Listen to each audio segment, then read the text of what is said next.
of the map. This like northern part of with the dragon here. Epos Scales. Epos Scales is a mixed residential and sort of like business district. The Ghost Shop district is more businesses. Stone's Throw is more residential. City of Rat is also kind of like a mixed residential and whatnot. It's basically so old. It was before they had the idea of like maybe we should have a section of the town that's for industry and a section of the town that's for living. Everything was just kind of sort of piled on top of each other. Anyways, over here in like this topmost area, in the residential area, there was one of those combination like buildings of shops and apartments where the party had tracked down some snake folk. These snake folk had a Lamia with them. This Lamia used to be one of the Lamia that hung out with Umber, but Umber kicked out snake folk, and this Lamia was just like, but I like having sycophants that kiss my snake ass, bitch. And so they fucked off. Her name was Yanae. And so Yanae, she still hung around with the snake folk, and the snake folk wanted to try to sabotage Umber in her efforts because they weren't happy about getting like kicked the fuck out. Most of them just went on to do other things. But like these guys were just like, nah, we're not taking that sort of thing. So they've been essentially a small thorn in Umber's side for the past like couple of months. And they were secretly juicing Yanae secretly from Umber and like the rest of the town. Yanae was 100% on board for this. But they were juicing her up and turning her into more of a monster with, I assume, because it was never asked, but like I assumed the reason that they were doing that was so that she could eventually literally challenge Umber for the title of biggest, baddest snake bitch. But she wasn't up to the task. Because unfortunately, she was a Resident Evil boss, which meant that she had a big glowing weak spot. And unfortunately, like Seamus was in sight range. Which is terrible for anybody. I mean, really, it's terrible for literally anybody, including Seamus, because he gets splattered with all kinds of juices. Ew. Yeah, and Yanae also proved that she was full of quite a lot of juice. She was a juicy bitch in the most unpleasant of ways. But either way, the party defeated the snake folk, put them down. They also picked up some choice goodies from the shop.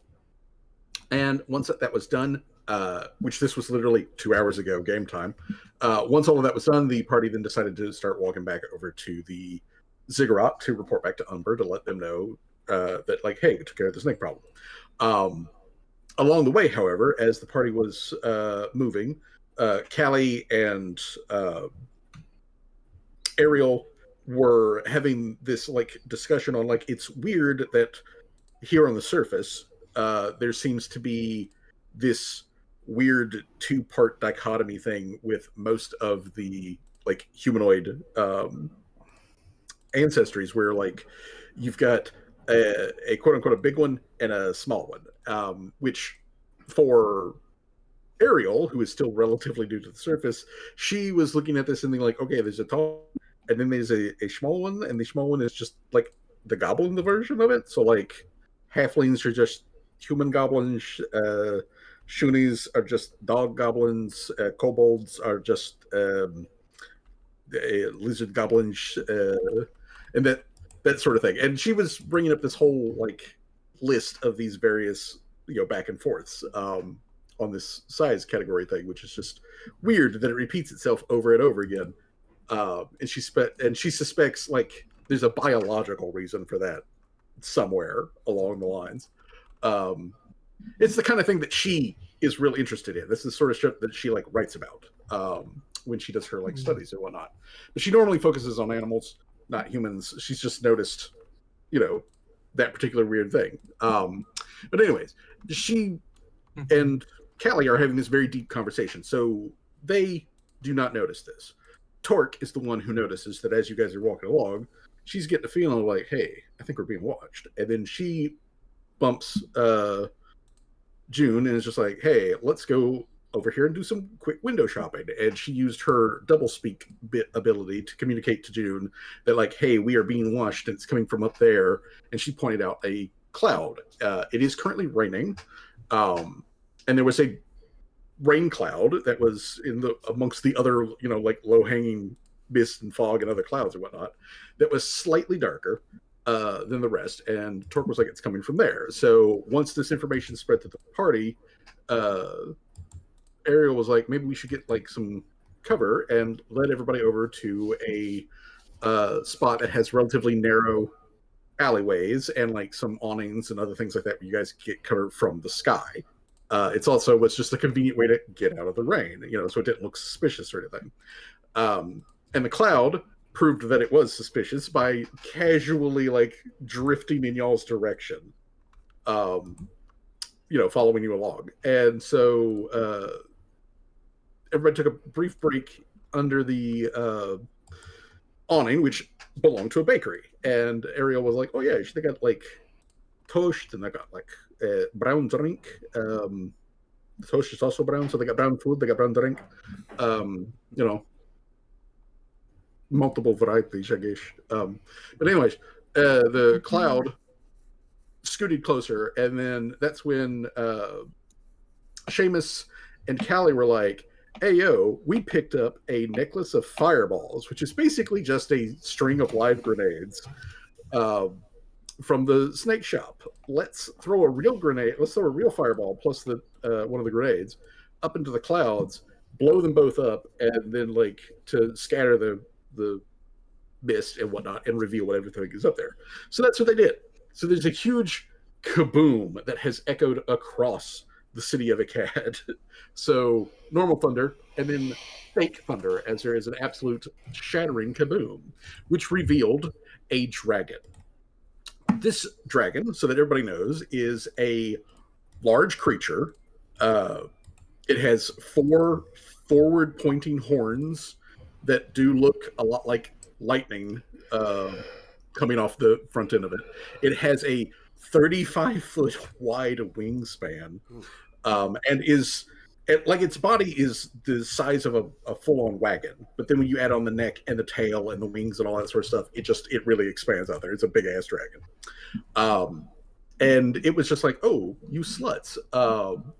It said this in common, by the way. It said this to you in common. You sluts. And then it swooped by because it was what it was doing is it was literally hanging onto the bottom sides of the actual real clouds. And it was basically just sort of like walking slowly upside down and then covering itself with a magical mist, which you guys dispersed. It seemed mildly miffed about this, let go of the clouds, spun around, spread out its wings like a fucking bat, and swooped over everybody, and it unleashed its draconic presence thing, which caused everybody to have to immediately save versus fear. Thanks to a feat Laria crit pass, which means she was unaffected. Seamus just naturally crit pass, so he was unaffected, but everybody else was feared. And unfortunately, Torque, my sweetest baby, crit failed, yeah. Crit failed. So Torque, as we begin this combat or this encounter, which will be combat at least mostly, if not all the way, is beginning it scared shitless. She's already on her hands and knees, ass hanging out, most of her way under a table. Is that her teeth chittering as her ass clapping? Yeah, her ass is clapping her ass is clapping in fear. She just let out the most pathetic girl failure whimper and just collapsed and died under a table. So that is. I'm so scared, you guys.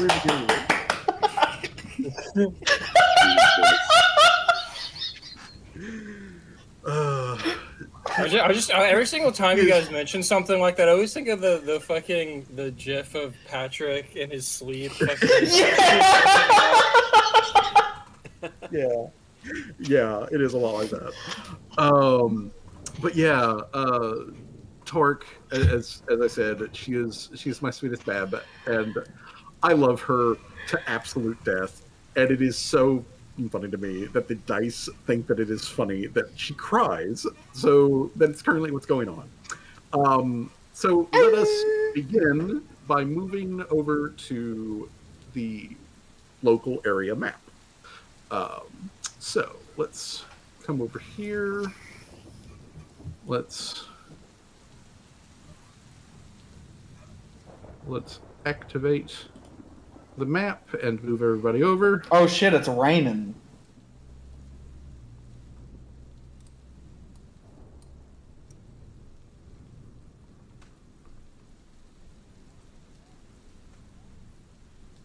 Yeah, it's pretty smooth for me.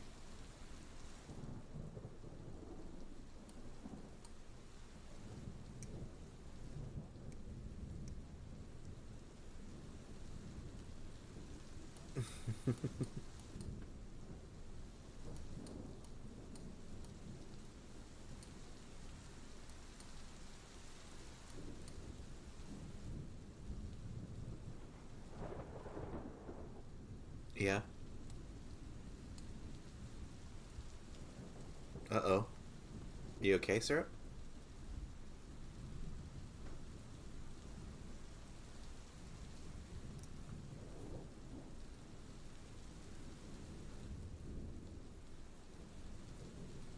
My stream? Ah. Damn.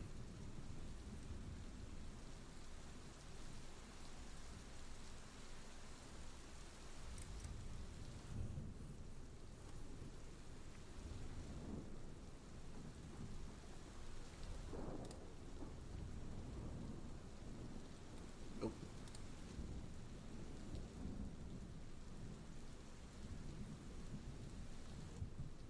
Oh. What? Why is... I can run for it the moment that they can. Okay, I think okay, I had a little bit of an audio thing with Discord, but I think I fixed it. There we go. Hell yeah. I don't know why it does that. Alrighty. It just like it'll be like, oh, you went to this is not tab A. This is tab A. .1. 0.1. Yeah, like. It's I used to use XSplit. Like, XSplit used to give you a lot of hassle, but I never had any like major issues with like OBS, like ever. Yeah, no, I probably need to just like take a setting or something, and that might fix my thing.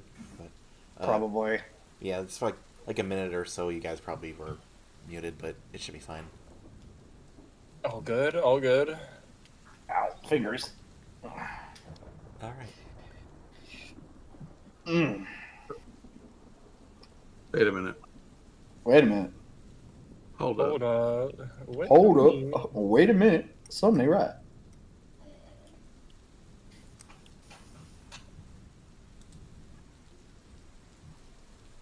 Okay. All right. Something just didn't look right there.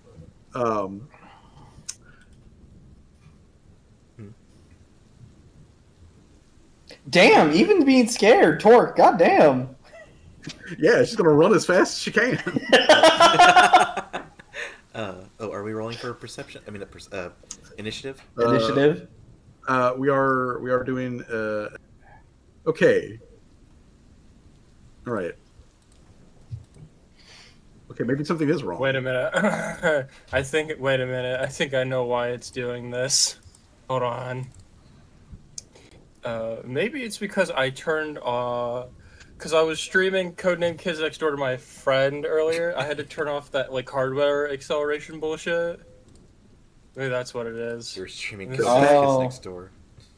That is always Because it wouldn't let one me. of, like, It was doing that thing where you're streaming it to your friend. Like, And it's shows just a it as black screen. Yeah, you have to turn off hardware acceleration to do like to get it to But I think it's fucking my thing by making it lag like hell. I mean, it's bringing up the round order. Okay. It's like I had to click on the round order tab though. Okay. I was looking at I was looking at Park's sheet, and I was like, these numbers aren't correct. What the fuck am I looking at here? And then I was like, oh yeah, it's because she's fucking feared 4. She's spooked. She's spooked. She is spooked hard. Yeah, that do be what spook does. That Jesus, man. is what spook is. Alrighty. No, that's his chair squeaking. Alrighty. I do have a man. squeaky chair. Okay. Oh man. Let me get I hear birds. let me get Jamal on there. Do I have Damn, I thought that was a 20 for a second. I have Callie selected. I just want Callie. No, I just want Callie. Please. I beg you. There we go. Okay. All right, I guess we're all rolling for initiative. Yes. Oh damn it! I was getting ready to roll myself. Bam. Ooh. Are we doing stealth or perception for initiative? It's gonna be perception regular. Yeah. Oh shit. Wait, what My the fuck did mine say? Well, my No, I think it's because we used the stealth because we were like sneaking in. Yeah. Yeah. The last Where the encounter. fuck? Holy shit! This is so bad. Hold on, I gotta reload this. This is fucking. It's all good. Like the. What does it say my initiative is? What the fuck? It says your initiative is dice. That's what it says for me. It says your initiative is dice. All right, I guess I will just roll it then. That was weird. Yeah. There we go. 30. There we go. Okay. Man, there's some 30s all over the place in here. Okay. All right. So, I gotta Alrighty. close it and then open it again. Jeebus, Chris. They are good. Yeah, I'm good. okay. You're indeed ballin'. Okay, let's see if that fixed it. Turning it back on. I'm gonna forget when I try to stream it to him tomorrow, though. He's gonna be like, "Why did it show up a black screen again?" Oh gosh, it's not showing Foundry. Okay. Is All it- right. And I'm going to, let's see here.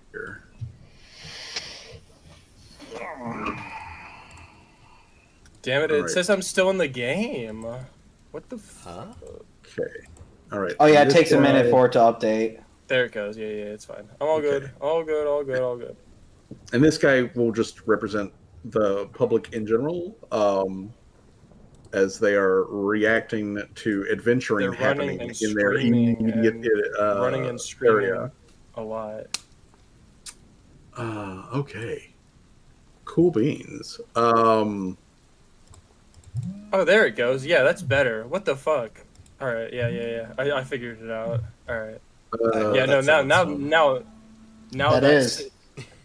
Now that is 60 FPS. Water falling from the sky. He already knows what time it is. What? I did. Is that who I think it is calling you, Johnny? Yep. Tell him to go smoke crack and go tell him to do fucking cocaine another day or something like that. Don't fuck off. Rain, go away. Do cocaine another day. Yeah. Okay. I still let's can't see believe that, to be honest. I said, Yeah, but I mean, we'll save that another time. here. Yeah, I mean, wild situation. Yeah, we can save it for when it's not on recording. Yeah. Okay. I'm sorry if I made a Okey-dokey. insensitive joke there. I don't know the context. No, you're good. You're good. No, it's no. Honestly, we'll tell you about it later. We'll tell you. yeah, no, it's not insensitive because it's. I mean, it kind of fits the joke, honestly. What actually is going on? All right, so there's Okay. a goddamn dragon just parked right there. There is a Park goddamn where? dragon just right over Down there. Right over It where? is. I see it. Okay. Oh, over Yeah, it's there. down here. It's Okay, down here that's at the a bottom. yeah, And I if thought you it was zoom in, you'll also see that it height indication for how high it's up in the 60 air it is. feet. Ooh. Oh, in the air. Okay. That's cool. Yeah, it is currently flying. It is 60 feet in the air above you I guys. like that. Okay, so on the beginning of this first turn, as the dragon has done a flyby, Drive by. and all that sort of stuff, the aura is that it is broadcasting outwards is absolutely immense. So we start off with our dearest Poor girl baby. failure, Torque. Poor baby Goo goo Torque. gaga baby. Okay. Goo goo baby Torque here. Goo goo goo. Let's see here. You're currently scared. You're currently big scared. You're currently on the ground. I'm going to say that Torque. I'm going to say Torque is going to use her action to move away and out of sight of the thing causing the fear, which is the dragon. So, I'm going to say that she scuttles on her hands and knees under the tables and around the counter here where your orc baker has been like serving up various forms of pastries and brown drink. So let's see here. 5, 10. She can go one more. I'm going to say that she just throws herself like out the window and into the bushes, out of the back of this thing. Aim for the bushes. Yeah, she just like dives into the bushes and hides herself. So she just moves and she hides to get out of sight of the dragon. And I'm going to say that she's going to actually go there. Okay, so that'll be where she does. So Torque is actively hiding herself in the bushes. She just scuttled and ran, and dived out. So that's her. Rosie, your girlfriend just ran away, and there's a dragon right over there. Yeah. So. Yeah, this is a kind of a tough situation. No, we've been in worse. I want to say that Rosie would obviously see Torque, like heft herself through the window and kind of out that way, and she's gonna think she wants to, follow her and console her, but at the moment, she's got a dragon in front of her. She thinks that, Torque being away from the dragon is probably the safest bet, so she's going to draw a sword. Okay. Actually, I actually haven't think popped up. Actually, let me see. Do I?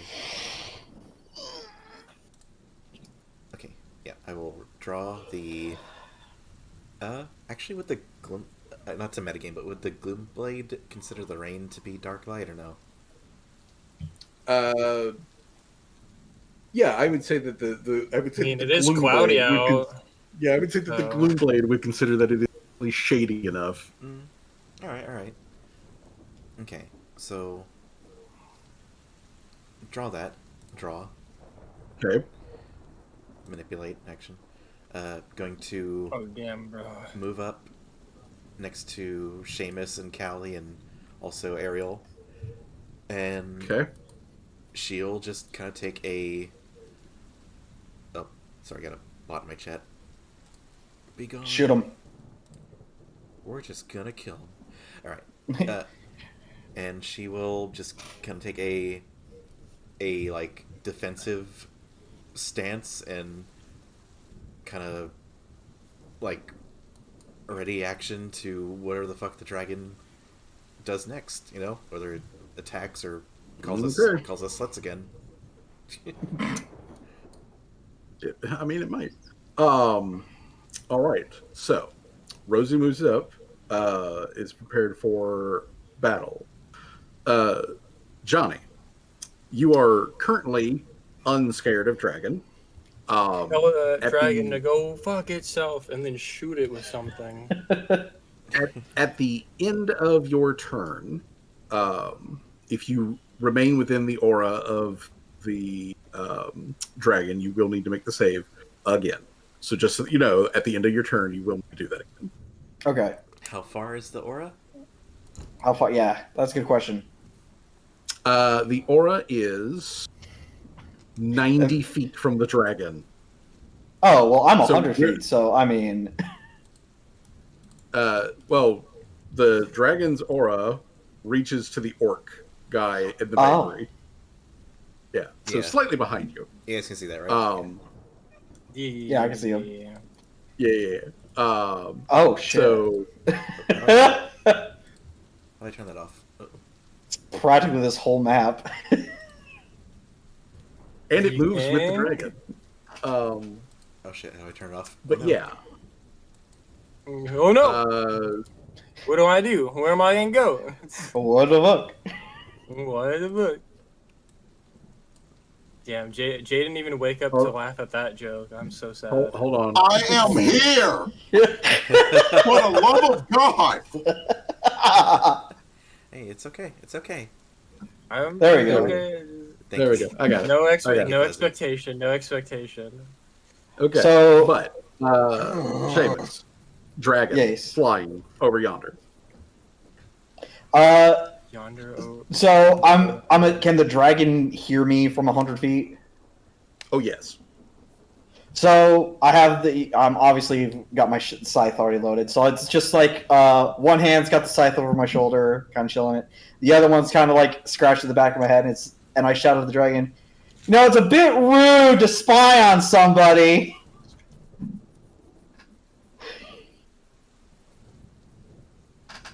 Sure.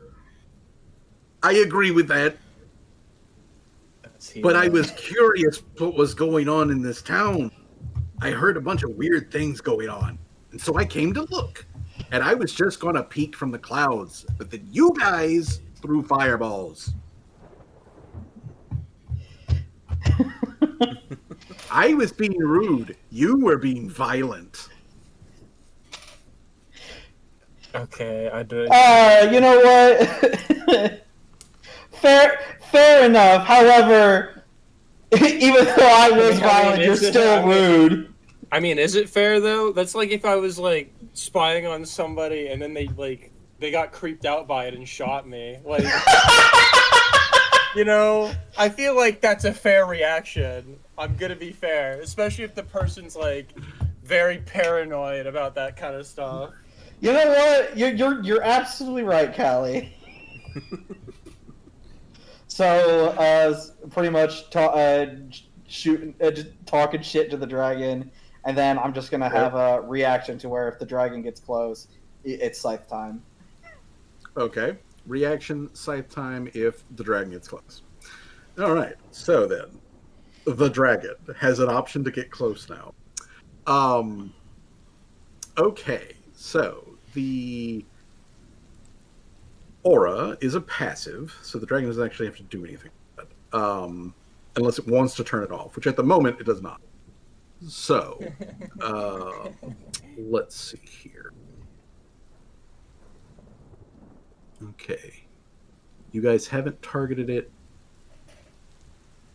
with an attack in the last couple of seconds, so not going to worry about that. Oh, geez. Okay. All right, so that's that big, and then that is that big. Okay. Alrighty. Okay. Okay, so the...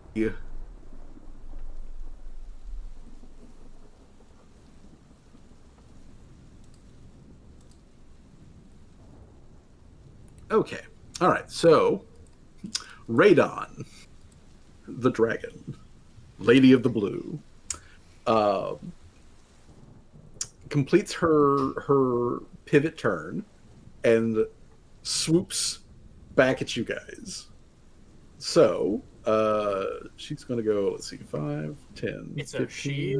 20. What? Yeah. Yeah. Damn. What is your fly speed real quick, sweetie? You've got a fly speed of 140. Cool. Yeah, the whole map basically.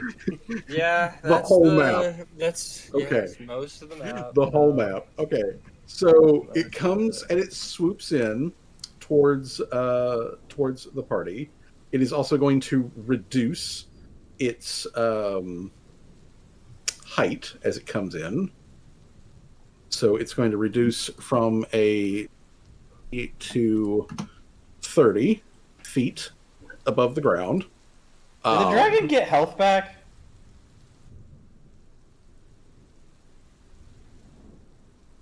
I don't think it did, but I will check.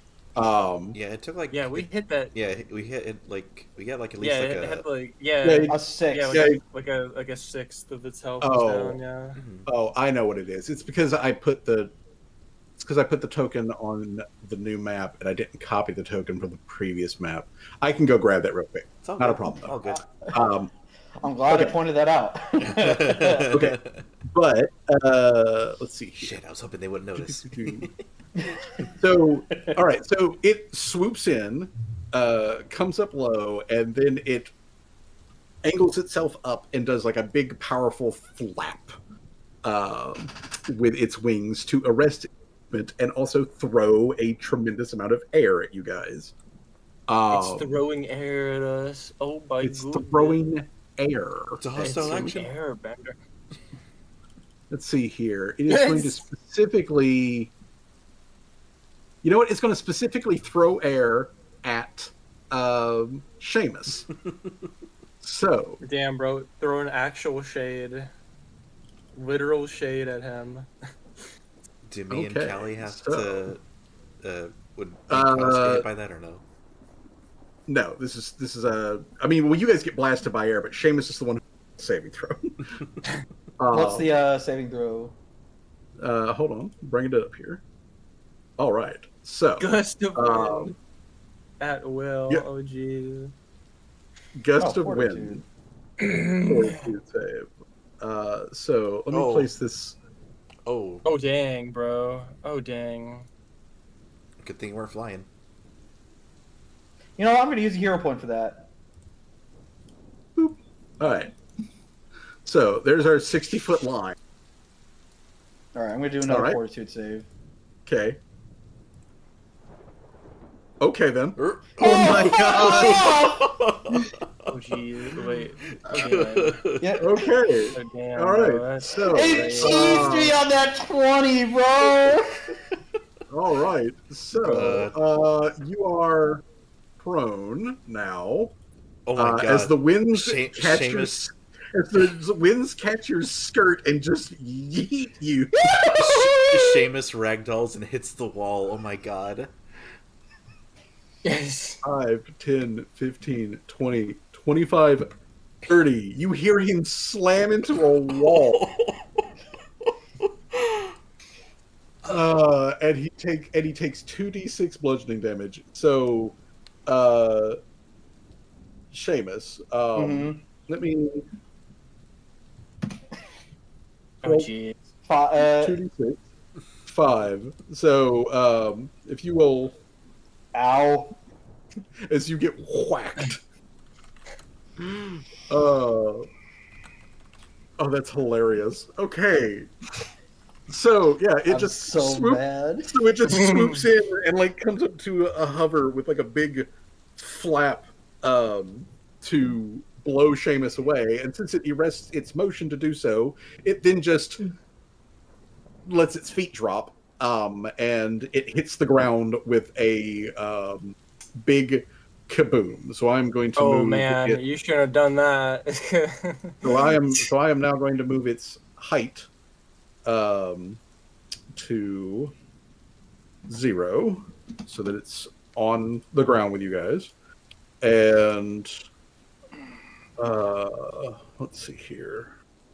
I need to change its locomotion at the to walking. Okay. All right. So it is now on the ground. It is currently standing on its hind legs. So it's like, teetering like a bear, like on its hind legs, in front of you guys with its wings out, going like, ah.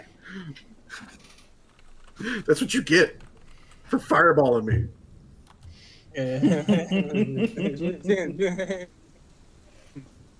That's what you get. Okay, so You are within blink charge range. well, we'll see how that all plays Yeah, out. we'll see how that plays out when the turn comes back around, I suppose. All right, it's mushroom time. Oh god. Power geyser. I.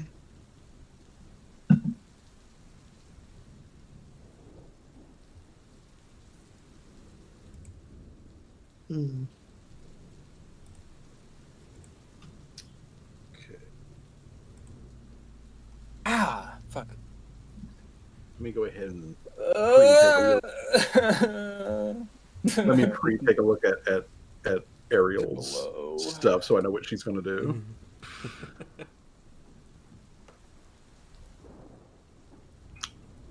Because she could take animal form and be like, Hey, yo, I'm I'm just a gonna be a crab. dragon, bitch. And then she just becomes a dragon. unfortunately, she doesn't have dragon yet. Oh, Yeah. man. Oh, my god. Yet. I able Yeah. to use this feature. Whispers of weakness. Okay. Whispers of Here. weakness. What the fuck? Oh, that's crazy ominous. good. Okay. Voices whisper to you how to best lay a creature low. You target one creature within 60 feet. If it has any weaknesses, you learn them, as well as which of its saving throw modifiers are below it. You also come to understand its movements, gaining a plus Oh, yeah, 2 that's crazy fucking status weird. bonus to your next attack roll or skill check made as part of an attack action against that foe before you end your turn. The target is then temporarily immune for 1 day. All right, so your curse activates as Yeah, you that's fine. take this. Okay, so your curse activates, but first and foremost, you learn if it has any weaknesses. The answer is no. It is a dragon. That's how they work. Damn. Well, you also- it's like Oda always says, sometimes the best weakness is just beat it up until it's fucking dead, I guess. Yeah, sometimes that's just Beat how it it is. into a fucking pulp. Okay, so its lowest saving throw modifier is reflex. It is the lowest of its 3. Given that it is the size of a building, that seems pretty reasonable there. Let's see here. You gain a +2, or you also gain. Okay, this thing has a walking speed of 40, and it can do that on the ground, or it can do that attached to clouds. And if it takes to the air in actual flight, it has a fly speed of 140. Yeah. These dragons don't have any specific special abilities in water. Like, they're not great swimmers. These particular dragons, not great swimmers. So you learn all of that, and then you also gain that +2 bonus.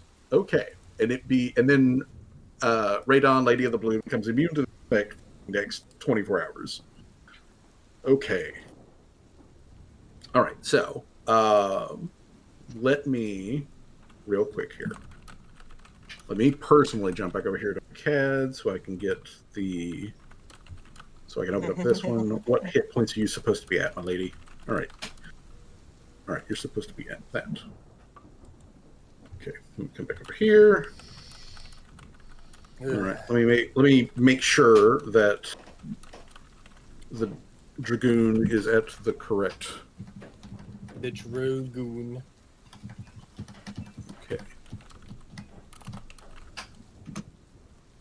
Okay, there we go. Okay, alright. Alrighty. So, there's that. So now your Whispers of Weakness thing is only a single action. So what are your other 2 actions?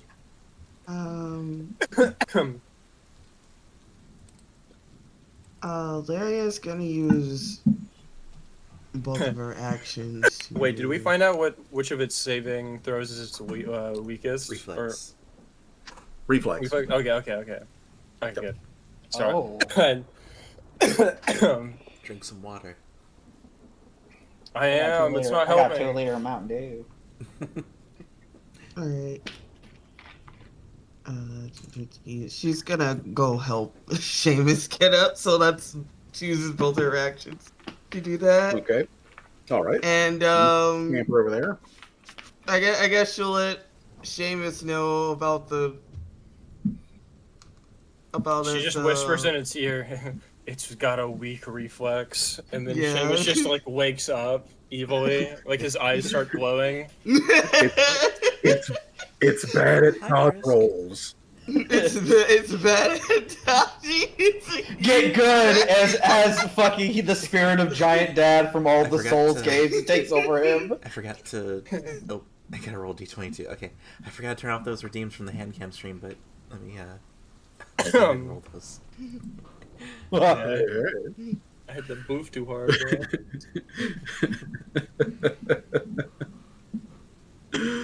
It's okay. I mean, yeah, but yeah, like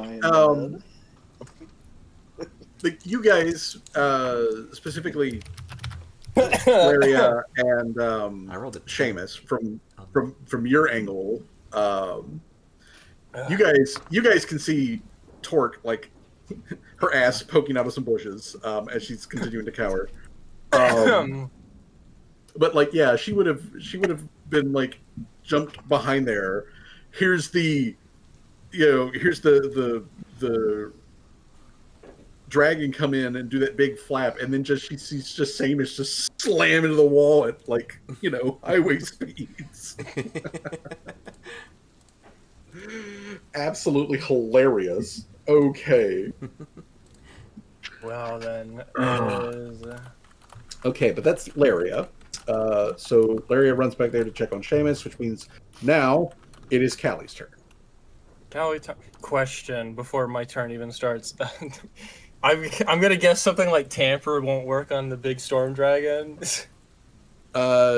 Tamper requires a creature to be wearing armor, doesn't it? Or it requires them to be wearing armor or have a weapon, I think. Hold on, let me check just real quick.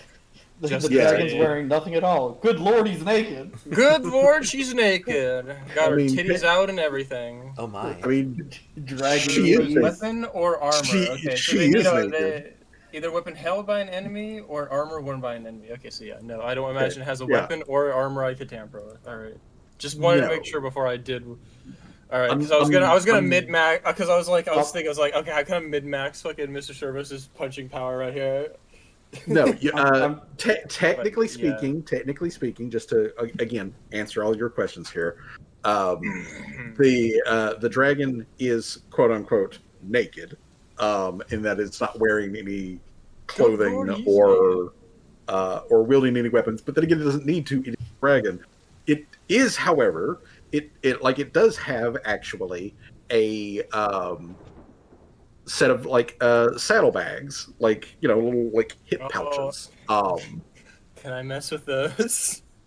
Well, I mean, technically, yes. They don't provide a defensive bonus or anything like that. They just hold Saddlebags. stuff. Why would you need to be ridden? They're saddlebags. It's not actually a saddle. Nobody's riding this. Nobody's riding this dragon. It just has trunk Yes. space. Where's a bard when you Okay. need one? Yeah. It scares Well, shitless. Okay. Yeah, their ass is poking out of a bush right now. I'm so scared, you guys. I'm so scared. I'm so scared. Oh my god. Dude. All right, hold on. I gotta. What does this do Okay. again? I forgot. I just Yeah. want to keep What does this moving do away, again? but the illusion of the dragon Let's just keep me. For you to this is this. You change the shape and appearance of any armor clothing. Oh yeah, that I remember that. Okay. Oh god, bro, I have so much shit in my inventory. I'm trying to remember what does what. Get the vanish. Okay. Well, first action is the quickened action from Mr. Servos. He's gonna obviously just, charge at that damn thing. So Okay. he's gonna move here, so that he's Okay. still right next to Callie. Callie's gonna then, for second action, she's gonna put him into Master Overdrive. Where the fuck is you? And then I'm obviously gonna fish for a crit. Okay. It's in proficient. Yeah, I'm gonna fish for a crit. Okay. Hopefully, please. Damn it! No, I reroll? but you do still activate it. I I mean, I would reroll just you well, you wouldn't be re-rolling it. You'd be using another action. You can just do it as an action. Oh, no, I'll just keep it the way it is. Okay, so you activate it anyway, so Yeah, it's active. yeah, it's active. And And then and as a quick primer for everybody, when you're doing an attack, you'll want to select target by clicking on the select target bullseye thing over there side, and then clicking on the token, or alternatively, right clicking on the token and clicking the bullseye, which will also do that. yeah. And and you have to remember to change that, which is mostly a thing that I have to worry about more than you. Still. What? All right, so Mr. Servos runs over as his quickened action. Yep. I put him in a Master Overdrive. Hold on, I'm trying to figure out what the hell did you do? Sure, I'm just looking at one of my items. Oh my god. Let me look up. Ooh. Clumsy. You're bad at reflex saves. Since I already have my bomb launcher out, I guess I could shoot. I'm gonna shoot the spider root at the dragoon. Okay. What do I need to roll for that? Do I just roll like? Hold on. Is there like in my inventory just throw spider root or something? Hold on. Let me look. Oh man. It's okay. I don't think there is. Activate consume charge explode, activate fireball, activate prototype. Okay. What is happening? Okay, it's spider root? Yes. Spider root. Spider root. All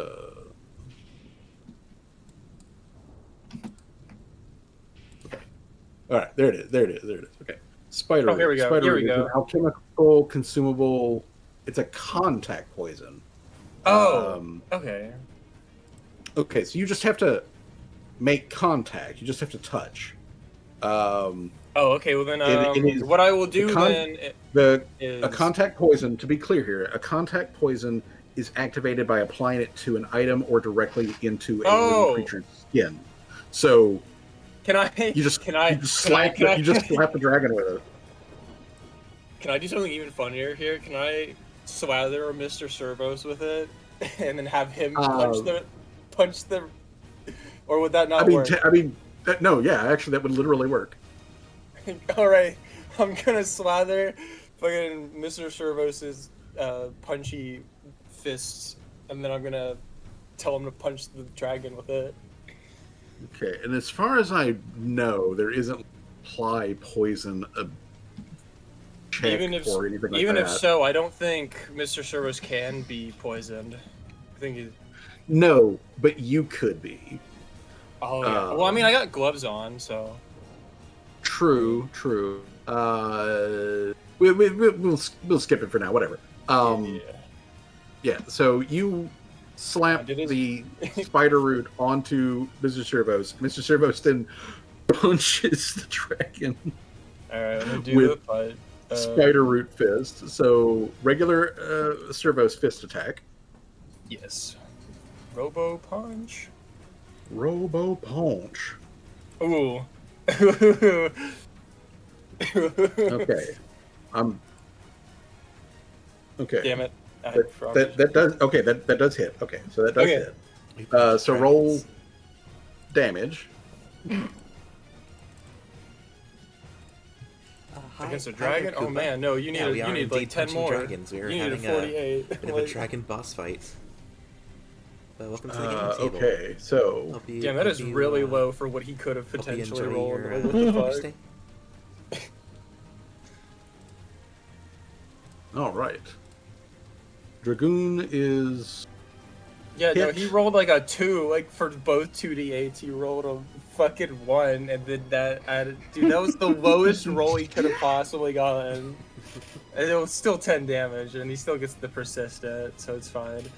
And then he gets Yeah. the effect of the spider root. He's got to do a DC 27 fortitude up there. okay. Fortitude save. Here. Okay. So let's see here. You're better at these. Spider root. That's definitely possible. Okay.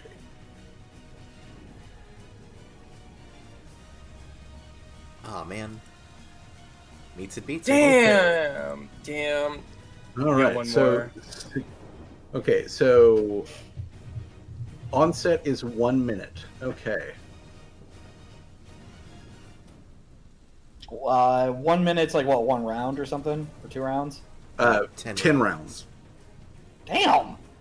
So if we don't survive for 10 rounds, he probably will just die from poison. I don't know. God damn, bro. Okay. It So was still a good idea. Okay. No, it's still No. it's No, still you did damage. good. So that's yeah, one. it's very good. Hold on. So- Let me make sure that I'm doing poison correctly. Let's see here. Poison. Okay, so that was one quick in action from Mr. Servos. And Callie 'Cause- put him in Because it's the onset, as I think, the bit. Okay.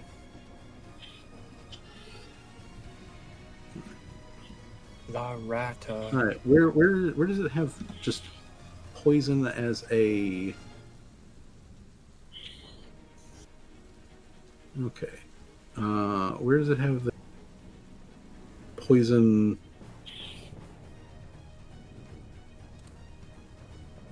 Rules. Come on. Give me poison rules. Poison rules. Poison rules. Poison rules. You can tell we're a little rusty. Yeah, it's been it's a bit. while. Also, we haven't used a poison with an onset because the thing, what I think that means is it means you apply it and then it takes a minute before it actually affects. Yeah. I think that is. I mean, that would be how onset would be a lot. Okay, let's see. Yeah. Onset. Some afflictions have onset times. For these afflictions, once you fail your initial save, you don't gain the effects for the first stage of the affliction until the onset has elapsed. If this entry is absent, you gain the effects for the first stage or the second stage on a critical fail immediately upon failing the initial saving throw. Okay. Cool. Thank you for looking that up. Okay. So then that means that Radon has made the saving throw, which means that we don't even go to the first stage. Damn. Okay. That All right then. sucks. It's okay. Okay. One Well, I mean, It was a good idea. You still did damage, and you also still applied the Yeah. persistent So acid if and we bleeding. somehow don't manage to survive the next 10 rounds, which I doubt, it will die naturally or something. Anyway, that was one action, two actions from Callie. So she already has her bomb launcher. I'm just gonna shoot a blight bomb at it. Okay. Hit it with a blight bomb. That's a hit. You can roll me some damage. All right. Hold on. Let me select. I think I have it targeted. Yeah. Have it targeted. Yep. Okay. I see. Yep. I see the target. Hit by 1. Damn, Bam. bro. Okay. Damn you, bro, for rolling the lowest possible hits you could be rolling. Yeah, I'm just gonna hit it with poison, bro. I don't think, it's a dragon. It could die, theoretically. I'm gonna have, Dr. Tremors. Oh, I'm gonna have Dr. Tremors pull out my, trident gun for me. Okay. His last action. And that will be All my right. turn. Out comes Trident Gun. Okay, so that is all of Callie.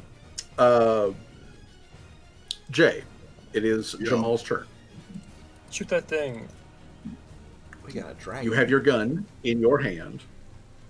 There is a dragoon over there. Yeah, dragoon.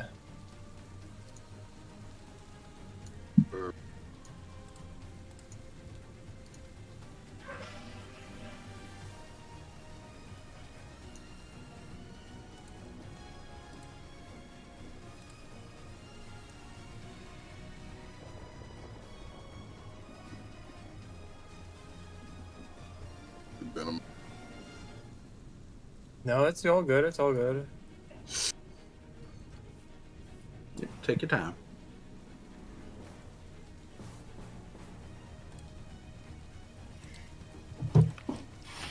Yes, because if I remember, because he's on lock and loaded, he already don't need an action to pull out his weapon because he's That is already correct. engaged. He's pulling his gun out. That is correct. He's already pulled his gun out. He's pulling his gun out. So for so I guess for the first action, he shoots, reload, shoots. Okay. Fair. So give me a shot versus dragon. Click on the dragon J first. Right click to bring up the little stuff around it.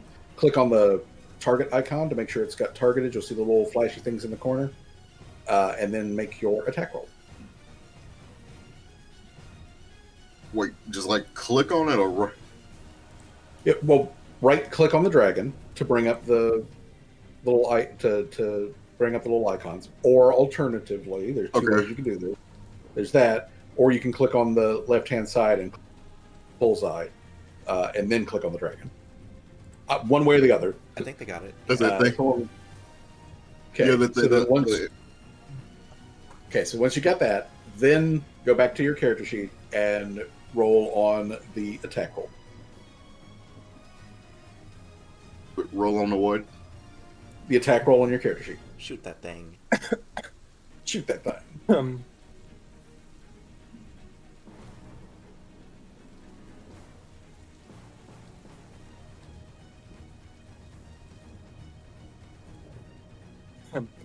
Drake. Yep. Hit the strike. Boom, that's a hit. All right. Ooh. Click damage there for me.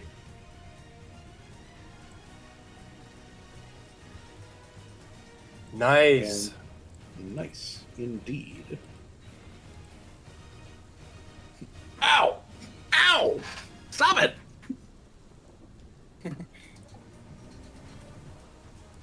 Stomping line. she's saying that? Wait, oh wait, did we reload and do it again, right? Well, Yes, you totally can. You can reload and shoot him again. Then I pull out my gun. I pull on my second gun. Then use your second attack.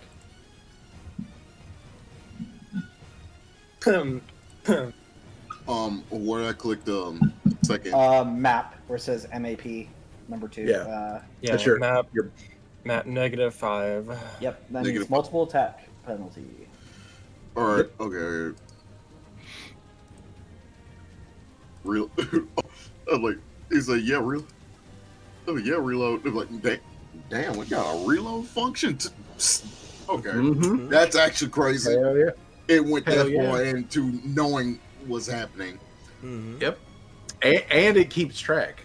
Oh, Oh, damn. damn, goes That's wide, though. And it goes wide. You Shot want to try goes rerolling wide. that? Maybe? I mean, you do have full hero points. You should. You want to reroll that? Sure. All right. We gotta hit it with everything we can. MAP -5 again.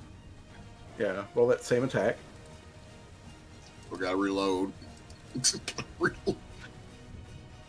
You should be able to just do it. Yeah, you might want to go back into your inventory and re-put that bullet back in there. I still missed Oh, that. that one missed.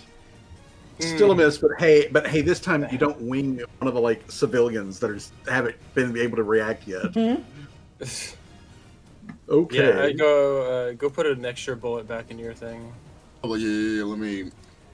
Yeah, just like add an extra one because All you right, so rerolled that it. is.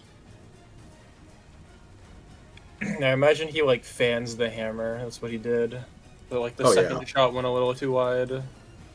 Okay, so now we come to Ariel, and Ariel is just like, "Oh shit, it is a large dragon."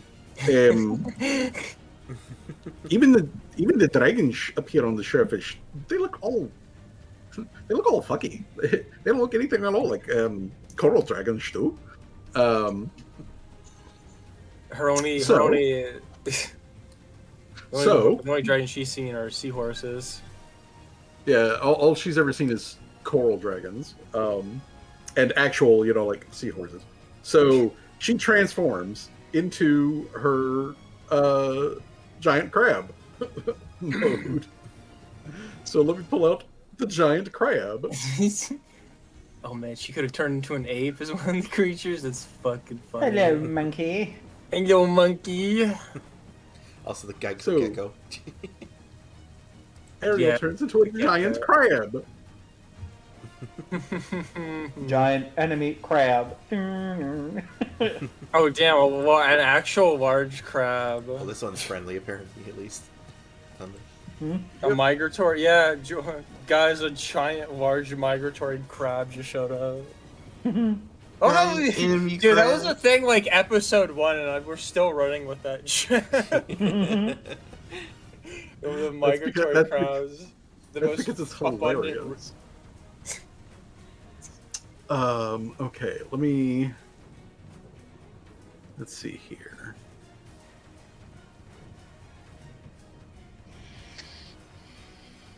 Okay.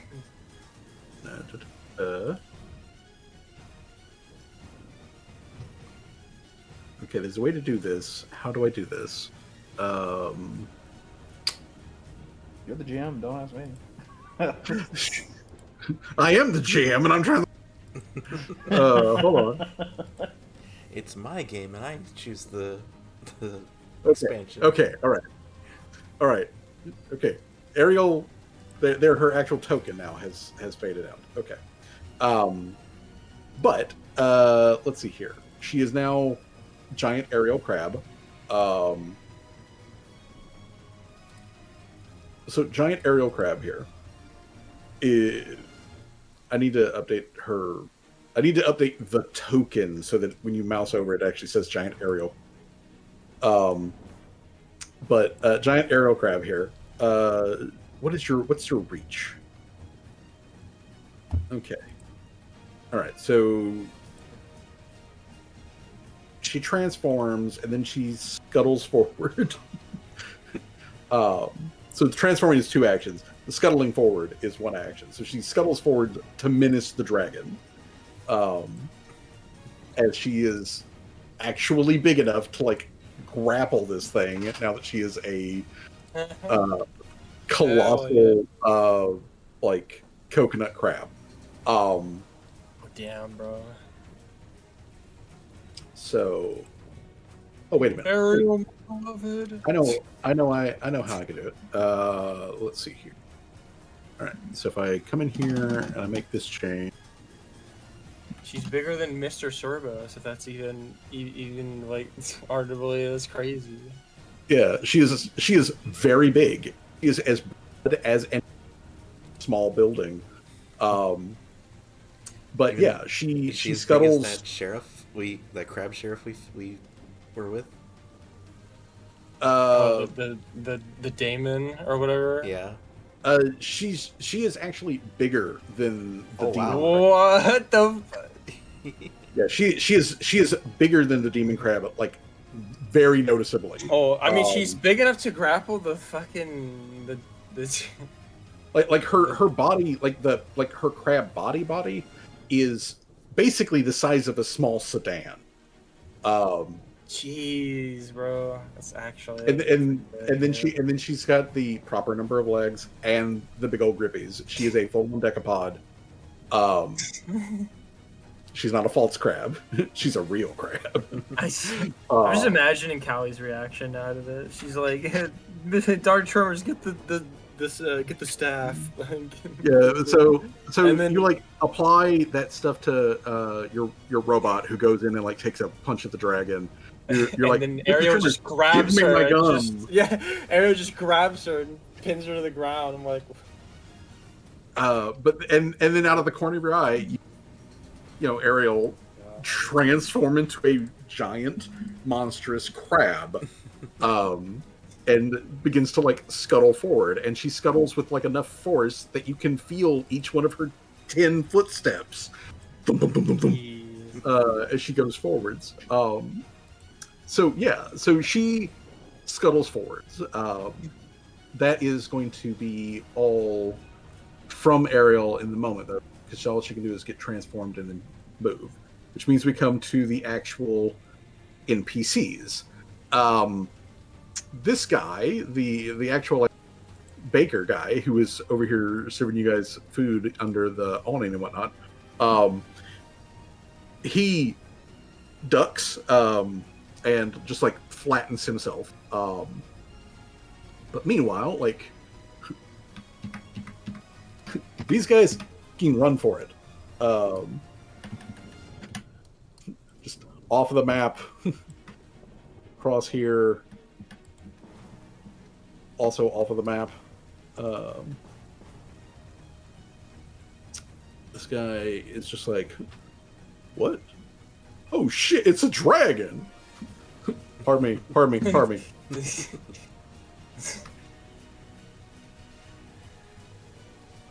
Oh shit, it's a dragon. Guys you can't even see, like, are running away. They are using all of their actions to just simply get the hell out of here. I mean, we probably should have told one of them to go over Umber. Maybe that might have been a good idea. Actually, we're in the moment. We can't really be thinking about that. This guy just runs for it. And then... Holy hell, bro! I'm gonna say that this goblin is going to throw himself underneath this wagon and take cover that way. He's gonna follow Torque's. We can't have the bread guy die, bro. He sells some delicious melon bread. We can't have that happen. He does sell delicious melon bread. But yeah, he's ducking down this shopkeeper over here, this goblin shopkeeper. He's also throwing himself behind stuff while everyone else is just running, screaming down the thing, which means we come back over to the top. All right. Torque. She can't see the guy, which means her her fear drops 1 point. So her fear goes down to a 3. I'm going to say that she's going to use an action to stand up and become unproned. She's going to press herself up against the wall to like peek around, but she's not getting a very good view. So Laria and Seamus can see her like press herself up against the wall, look around to try to like see if she can see anything, and then she like looks over at you guys and she like, you know, kind of like loudly whispers at you like, "What's going on? Where's the dragon at?" Seamus just kind of like, since Laria peeled him off the wall, just points that way. Is Rosie okay? She's fine. You can see some tension like eases out of like Torque's There you shoulder. just give Torx a thumbs up, like, yeah, she's fine. Seamus has got the wind knocked out of him. He's trying to breathe. You just see Laria turn to Torque like, yeah, no, she's good. Torque is going to use her final action to sag a little bit and then like reach up to her hair and pull out a twig from the bush that was in her hair now, and she just tosses that aside. So that's all that she's handling at the moment. She is still a little too pissless to engage. Pissless. So fair. all right, so Rosie, your the fear effect has run out for you. Mm-hmm. I looked it back up again with the dragon. After the initial blast, you're immune to it for 1 minute. I do have a clock running. I do have a clock running in the background for when that minute runs out. The frightened for everybody. All right. The frightened edition. All right. First things first that Rosie's gonna do.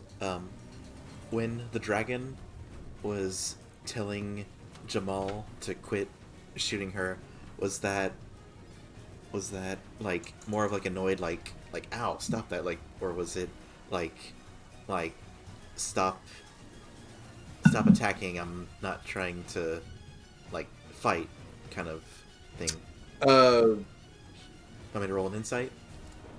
Make an insight check. All right. Here we go. Wait. Wait, is that it? It's perception. Perception. Okay. Yeah, it's perception, but when you're doing an insight action, Yeah. but perception is the actual. Yeah, no, I skill. think I'm getting my D&D and Pathfinder stuff terminology mixed up. But... Yeah. All right, let's pop it in. Nat 20. Okay. Okay. So, Rosie, you know large reptiles. You know them very well. Oh, jeez. Intimately, some might say. Oh my god. And what you're getting from this giant reptile is that this giant reptile is not serious in this particular instance. It is practically playful with how it's doing. Now it is serious about the like, ow, that hurts, but it isn't doing it in a like, oh, we're in a life or death like situation, kind of like. He sees you. Oh, it's behavior. seeing lesser than. Oh god. But at the moment, yeah, the dragon More is beneath just like, me, ow, ow, mortal. ow. Like, ow, that stings, that hurts, but I'm still the bigger, greater thing here. Okay. So that is its current stance. Is the like, yeah, it's not really, it isn't being overly aggressive or anything like that. Although it is still a dragon, it is still a giant monster. Mm-hmm. All it takes is a moment of thought, and this thing can basically try to murder everybody in the entire city. Okay. So, yeah. Okay, so yeah, that's what's something I caught, and I was more like rolled for Rosie to catch herself. So then she's just going to move. If I can move past what's fuck, how do I move it? It's been a while. It's been a while since we played. Yep. So. Tweeter. Why can't I not move my token? Oh, there we go. Okay. So 5, 10, 15. Just get over here. And Rosie is just going to kind of shout up at it like, hey, are you like, okay, like, trying to, how am I gonna RP this out? Basically saying, like, hey, are you actually here to fight us? Or not? Did Soul Riot send you? What's your deal?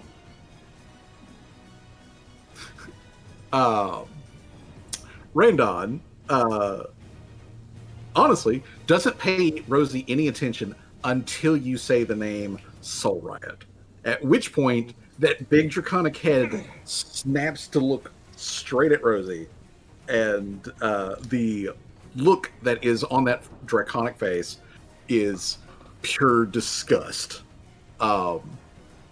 For just a briefest moment, and the dragon says back to Rosie, "Soul Riot? That old pervert? Ew! Ah! No." Oh gosh. Ew, no.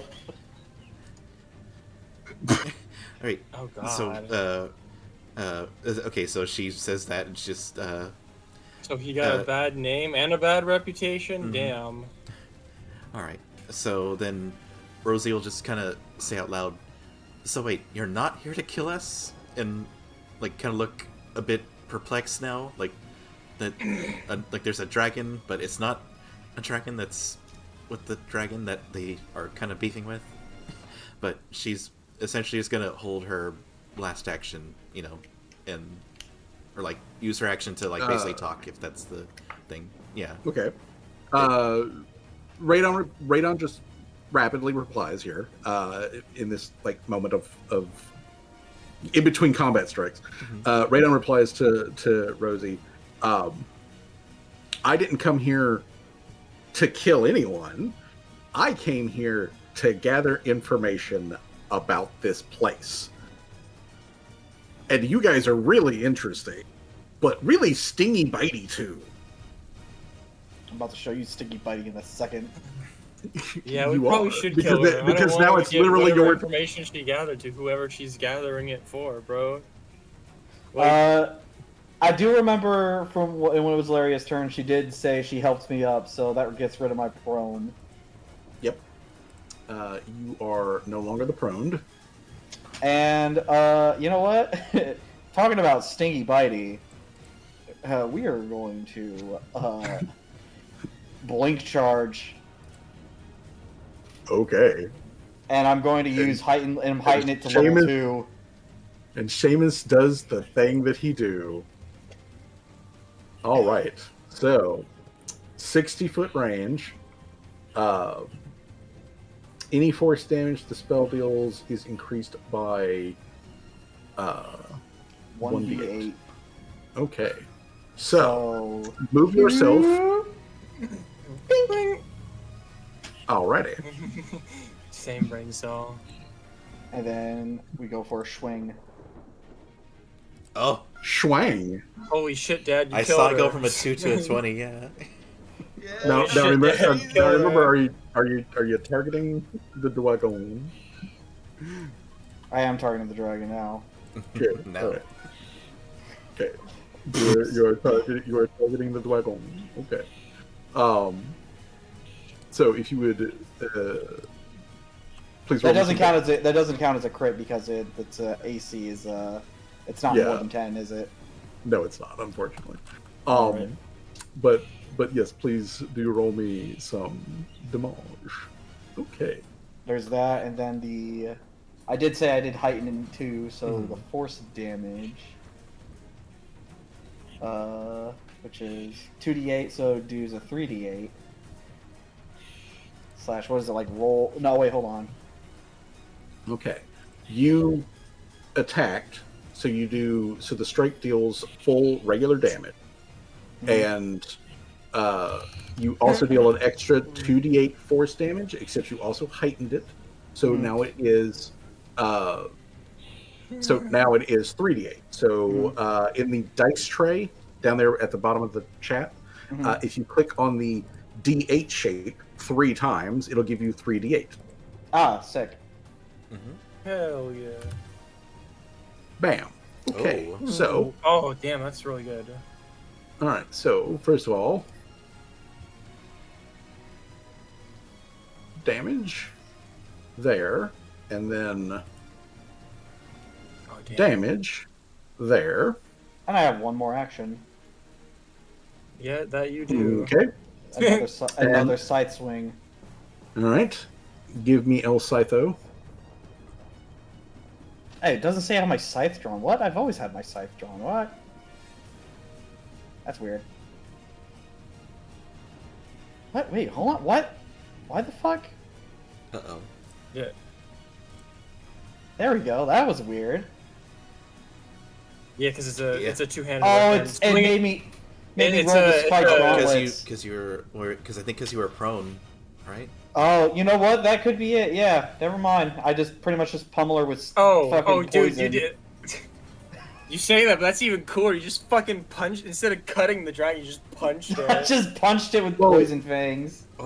Yeah, you punched it. You punched it with the fangs that you got out of Soul Riot's older brother.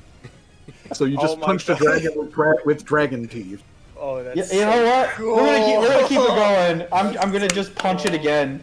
So Okay. cool. Standing here, I realize Le whiff. All right. you went. So yeah, you slammed the dragon. There is a splatter of blood as the ancient fangs that you pulled out of Vrek's skull pierce those dragon skulls, and then you whip back for another one, and it just glances right the fuck. Jeez. At which point, it's now the dragon's turn. Oh no. gosh. All right. So I kind first, of. so first thing the dragon's got to do is the dragon has to make a recovery check. Yeah, against all that. Oh, jeez. All right.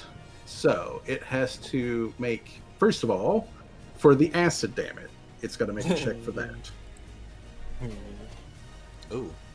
Oh damn! It was a one. It was a one for a second, yeah. Yep. All right. So there goes that. Then the bleeding. She can't possibly succeed all of these. Okay. Well, one and one. So bleed damage. Yes. And then for the poison. Okay. And then the poison. Okay, so, all right, Lady Rainicorn, take your bleed damage, take your poison damage. All right, so, Lady Rainicorn, Lady Rainadon, Lady Raindon, Raindadon. Right, Dawn.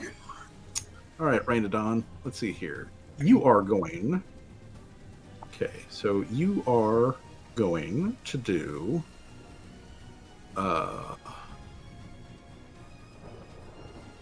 Let's see here. Okay, that only works on a versus that kind of thing. Okay. I'll.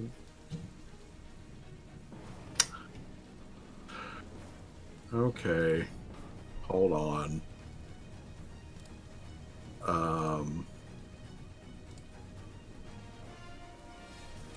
All right. So,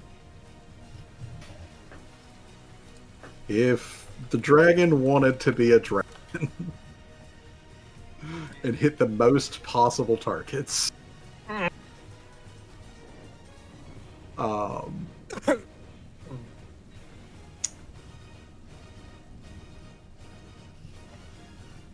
okay, so, God damn it! Oh shit! No, not the red store guy. the dragon does what a dragon does. What are we gonna do without his lovely bread? No. Okay, so This world will suffer truly.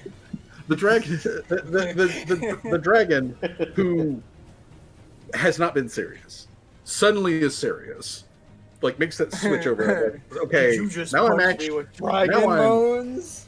now I'm actually mad. Is that dragon teeth? You bet your sweet Bippy it is. Bam! Well, you know what? It's even Bippy more. time. Dude, it's even Bippy more time. ironic though, because if she called Soul Riot a pervert, I don't want to know what she thought about his brother. And we're Okay. essentially using his brother to beat her up. So like, Okay, so 11d6. Oh. Jesus Christ, dude! okay, it is a DC 29 basic reflex save. You'll see it there in the chat. I need a save from everybody except Rosie and Torque. It's just Dr. Trevor's gotta Not do bread this. guy, no. No, bread guy, no. Dude, I'm giving Bread Guy all of. Does Dr. Tremors need to do the roll? I think so. Technically, yes, he does. Oh god, we're so fucked, guys. Uh, I just gotta survive the 11d6. Okay. Well, that's wait, no, theoretical. not Dr. Trevor. I mean, the most they can Trevor's roll yes. is a 66, Cerberus. right? The most they can roll is a 66. They won't roll yes. 11 sixes in a row. That'd be fucking I insane. mean, that would be weird. I would go buy a lottery ticket afterwards. Oh, jeez. I get two for everybody. There goes all my guys. 15 No, is a failure? yeah. Oh Okay. my god. It's Oh, a weird. and Oh, then- dude, I reflex. died. Yeah, it's a basic reflex saving throw. No! Dr. Tremors! Okay, and then I Rank need. it. Okay, and then I need. Isn't a 28 a save? No, it was like a 29 Oh. you said, right? Damn, Ariel Giant crab. just parries that shit. Okay. Yeah, just fucking Critical there. success while I'm sitting at a normal success with Giant my aerial 35. crab. Dude, they got their own. They each got their own names. That's funny. Now the most important role of all, Ugh. bread guy. Yes, Okay. please, bread guy, survive. How are we All gonna right, live without and- your bread? Bread guy. Okay, Bread Guy's got all of the benefits that he could possibly John have. Breadman. John Breadman. Why do I imagine it's gonna be like Um, she shouts and then like the whole bread stand like collapses and it's just him standing there like his whole shop takes the brunt force of the dragon's bread. It's just the cabbage shop guy, but it's the bread guy. My bread! my bread. There it goes. Okay, I have updated his token. He is now John Breadman. Yeah! John bread. It's John Breadman. All right, John Breadman. Your reflex save. Your bonus is that. Okay, so let me put this into the.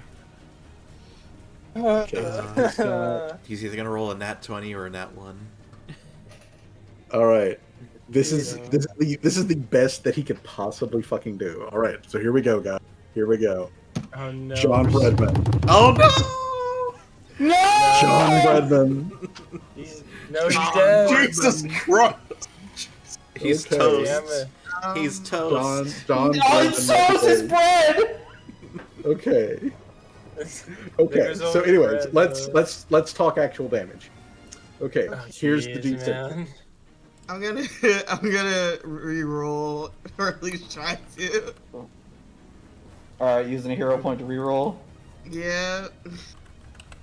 Can I use a hero point to reroll Mr. Cerberus'? What was the yes, you can. wait? What was the aim we were looking for? What was that? Okay. The number you were looking to beat was a DC 29. Yeah, I'm You gonna can roll do it. that. You can do that. Yeah, why the fuck? You have the best reflex roll. Why the fuck did you Oh. fail? Oh, look Okay. at that! Good question. At least I take half of that. Alright, I'm rerolling. Rerolling. Oh, Oh no! Oh, No, I Mr. hate it. I Circle. hate it here. I hate it here. Oh, it's even worse. Wow, on the Oh, dot. That's even crazy, gang. worse. On the dot. Okay. Okay. Oh my. If you made a check of 29 or higher, then on the damage that I rolled there in the chat, you can click on the half damage.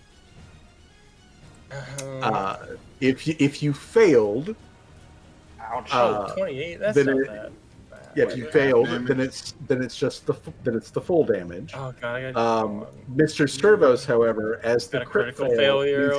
means he takes double. Yeah. He got Well, short-circuited. He survives that. Yeah, he's in very good shape. So wait. How do I take half? There's a plus sign that's by the damage thing, and you click it, okay. it brings down. Yeah. Okay. All right, you take double. Yeah, you'd survive that. It would still suck. That hurt though. God damn, 56. No, Dark Trevor's almost dead. That noise. Yeah, I'm all in yellow. I'm the first fucking tack, bro. I hope this fucking dragon can't do anything more, bro. Because I got a plan for next. I got a plan for next fucking turn. Oh no, we got to see the damage John Bredman takes. On bread. Oh my Okay. God. All right. I can't. You take John, six all right. damage. All right, John Bredman. Johan Bredman. He's a commoner. I don't think he's surviving that. Yeah. Okay. I don't think he is, bro. I think John Brenman's toast. Yeah, John Bredman. And all of his bread too. It's all toast. John Bredman and all of his bread. He's killed the Hey. poor bread shop owner. He died the way he lived. No! What? I've only known this man for 11 minutes. No!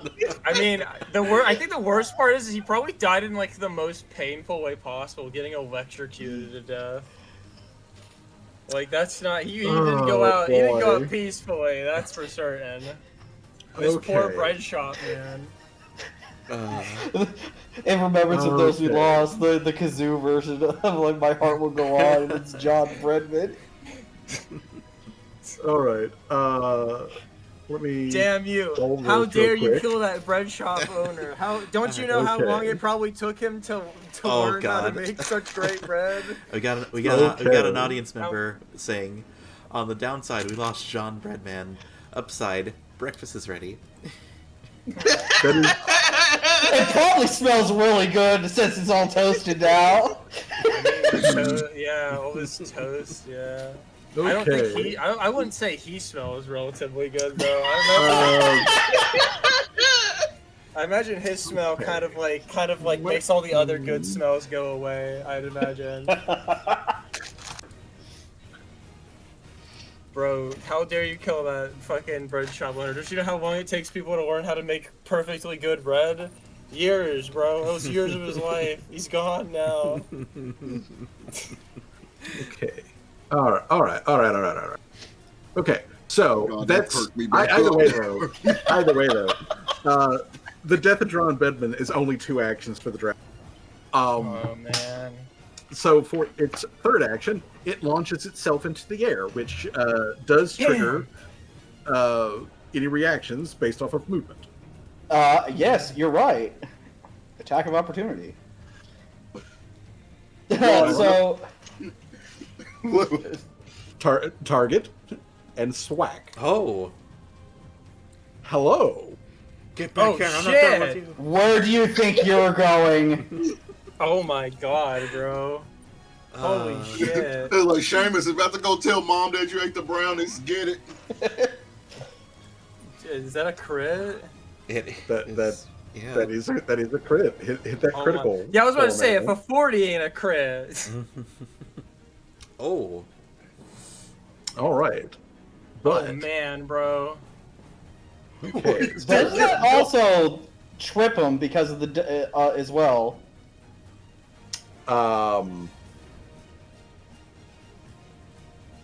Do you have a? The scythe just has that ability to trip up. No, it's only if you specifically make a trip attack. I got you. Oh. Yeah. Well, I mean, you can't Okay. really do that now because it's kind of flying, you know? Yeah. Yeah. So, anyways, flight. Um, It then explodes into the air and into the clouds, which also makes it hidden. So, first of all, let me adjust its. Come on. Let me adjust its height here. It goes from 0 to 100 because it can. yeah. And then it is going to become concealed Oh boy. in the clouds. So it is concealed in the clouds. So the dragon rockets into the sky, trailing some scales and some blood, as it lets out a truly pained howl, as Seamus is just like, "You ain't trying to go nowhere," and tries to unzip the underside of this dragon. Ooh. All right, so mushroom time. Oh god. Oh, Dude, yeah. still Oh, yeah, taking that she's- persistent. She's still got to make those checks. Failed that one. Hell Alright. yeah. Failed that one, and go ahead and roll the other one. Oh. Passes that one. So, Critical. but she is still bleeding. So, all right, and it's maximum blood damage too. Hell yeah. Hi, Oh my Cassidy. god, dude. We're We're, gonna kill another I'm doing dragon? good. We're That's currently great. fighting a dragon. This one's A alive. dead, actually. a dead one and a live Yeah, one. yeah. Hope you're doing good The too, hun. Mwah. dead one and a live one. Though I'm kind of like not feeling too good. Be over wary, here. Green Dragon. We coming for that ass. All right. I mean, we're not too so, far off. All right, so 15, Laria. 20, 25. Is I don't think Callie's immune to battle medicine, is she? No. Shouldn't be, Sure. Yeah, I don't see a reason there'd be. because I don't think you used it during I also have this. snake fight. Paragon battle medicine. Like if if anyone like has this, she can get rid of. All right, so if you've got any of those, I'm just gonna use regular effects- battle medicine though for Callie. Technically, it does get rid of clumsy, except clumsy's immediately put back on there. yeah, the battle because because of the the battle armor. I'm enfeebled because it's heavy as fuck. Because it's literally power armor from Fallout. All right, so okay, so battle medicine.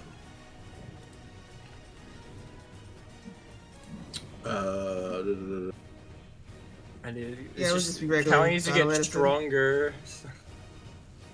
So she can actually Okay. like, wear this armor. All right, so You might have to do this for me. I keep forgetting how it works. okay, She I got you. I got you. All right, so let's see here. You need to make you do need to make your medicine check.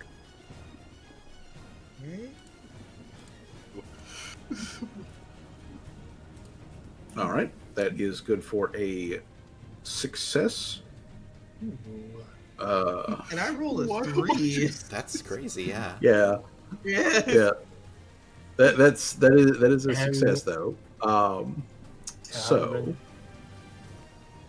okay, so let me target Callie, and then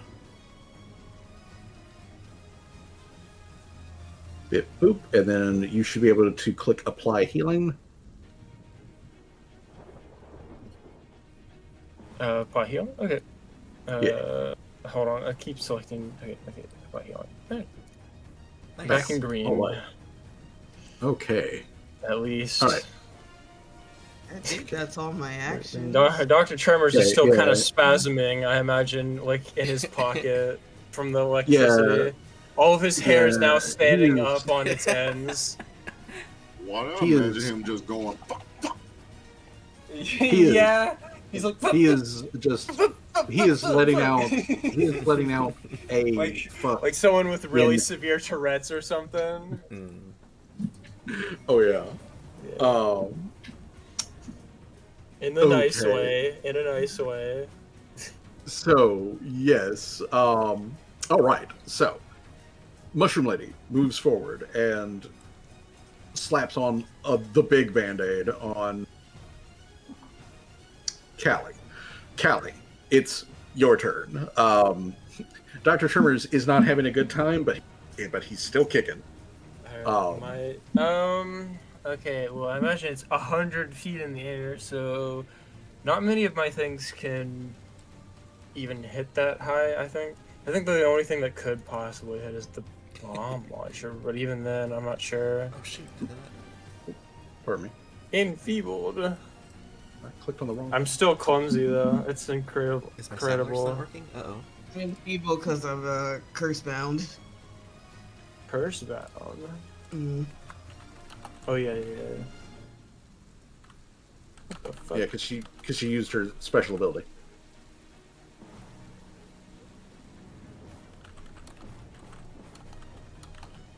I just seeing what the, because I always forget what the fucking range. That's 60 feet. Yeah, no, I can't hit him. I guess I'll just do quick repair on Mr. Servoson, because how would I do that? I forgot. It's completely different in this version. I always forget how to do that. It's just, can I? You need to dude. you need to make a crafting check. Yeah. Okay. Let's see here. I think on Callie's sheet.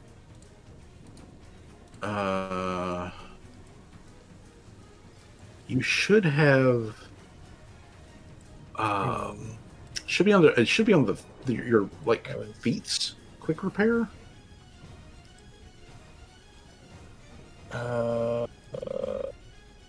Quick repair. Okay. Quick repair. Yeah. Okay. So you can do the repair activity. So that's what it is. It's a repair activity. Which. With the experience range takes 1 minute instead of 10 minutes. Your master crafting takes 3 actions. Okay, so I'm master crafting, so it takes all 3 of my actions to repair them. But I get to do the repair activity, right? Yeah. I just get to click do here. Repair kit. Spend. Okay, critical failure. So just do the craft action. Yes. So yeah, do the craft action, and then it essentially works like treat wounds. Okay. Oh, Okay, yeah. and that's the big one. Okay, Yeah, so that's the big 41. Yeah. that's the big one. So that should be 4d8. 4d8. Okay. Yeah. So roll 4d8. 4.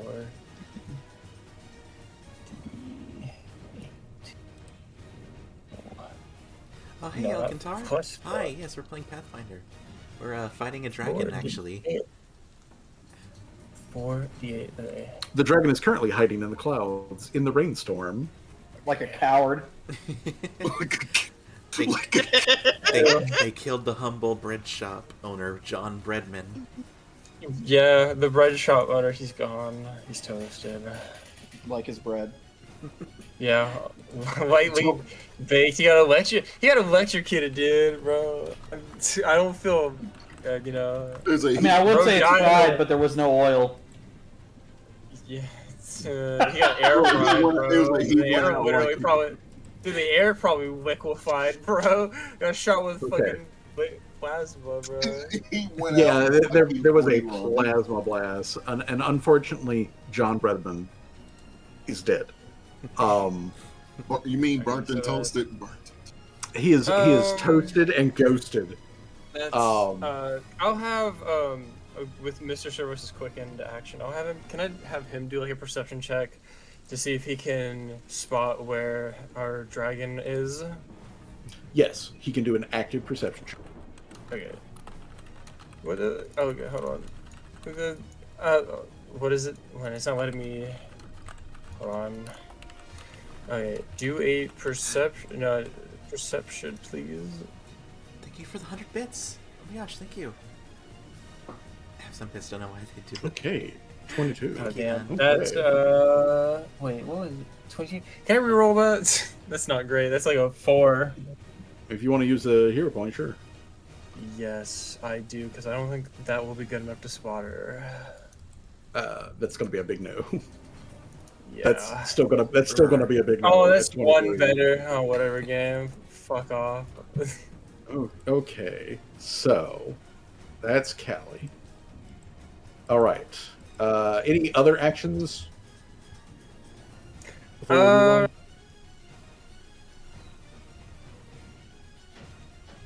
Because I think Callie used all of her actions. Yeah, so the only she thing used that all her will be left will be Dr. Tremors. Anything specific from Dr. Tremors? Dr. Tremors. I guess we'll have Dr. Tremors see if he can spot her. You can Might try. as Go well, for it. you know. You never know. You roll a 20. It's still not that's good better enough. than fucking Mr. Service, apparently. Whatever. Okay. Even so, though he's getting fucking electrocuted as well, he can still spot better. Jamal. Yes. Jamal, there is a dragon hidden in the clouds above you. You will need to make an active perception check to narrow down where it's at. It'll still be concealed, but you can shoot at it if you can narrow down where it is. He's like, Oh man, he like probably could do Jamal's it. more good for smelling, not. Well, he can't see what I'm talking about. He can't see. Well, in the rain right now, Maybe you you're, smell which cloud she's right in. now, right now in the rain, you're just smelling wet and ozone. Overwhelming ozone smell from the lightning Oh, yeah, blast he's that got you a- just he's got a took. bad nose. I was like, So- so his scent is kind of fried at the moment. It's-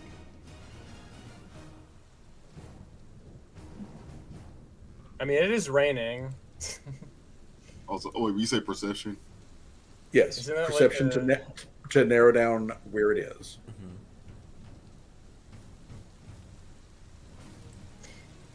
Click the wait. Do I click the +19 or? You click the dice, the little D20 thing next to it. I'm clicking initiative. I'm stupid. I'm clicking. It's don't worry, I did They- that too when I was clicking on Mr. Servos. Don't worry about it. Can he see? That's gonna be a yeah, no. bro, He cannot. It's all ozone. Everywhere's ozone. Oops, all ozone. All I can smell is toast. Do you have a 19? Yeah, like I said, bro? his nose been kind of fried at the moment. Wasn't that a myth though that like MythBusters proved that though? It's like the whole idea that like if it rains, or the myth that like if it rains like dogs can't smell. Huh. Like that I thought they like proved it because like That sounds like they one. got like bloodhound. Yeah, that sounds like something. Because I remember specifically an episode where they were focusing on like prison escape myths or whatever, and that was like one of the ones was like, can a bloodhound smell when it rains or something? Uh-oh, am I being targeted for something? Did I target myself on accident? I think I might have. Oh, no. Huh. Oops.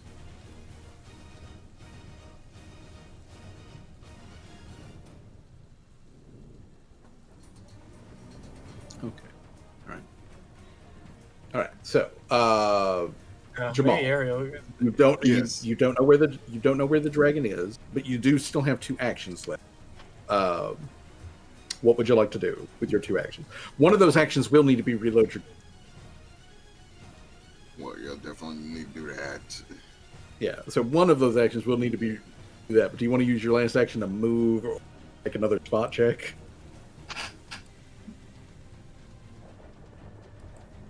I just realized I'll probably go.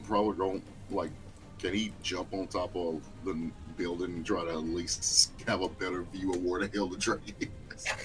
Yes, you can. You'll need to make an athletics check. Wait, okay. him and his old man knees. He still move. He can move. This old dog man can move when he friggin' needs to. I mean, I imagine he would. All of his hair's probably singed at the moment. Like, he didn't get hit by the strike, but all of his hair's burning on the ends. All right, Jay. Okay. Oh no, I'm trying. Okay, how do I click the bring this? God, Yeah, it's been a bit. Don't worry about it. He just picked up his Go over and... to the hand icon. That's where your proficiencies are, and then look for the dice next to athletics and click on that.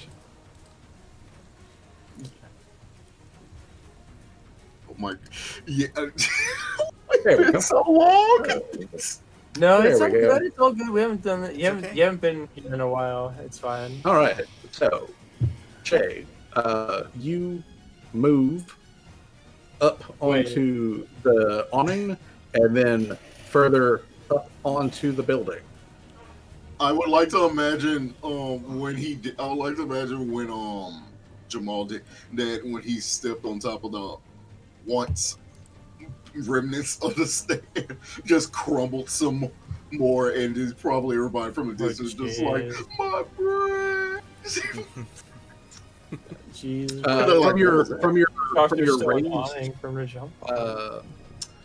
From your raised position, Jamal can see that there are some folks that are like cowering. They're just off of the map, but like they have all like dived for cover, gone for like blocking from the sky or whatever.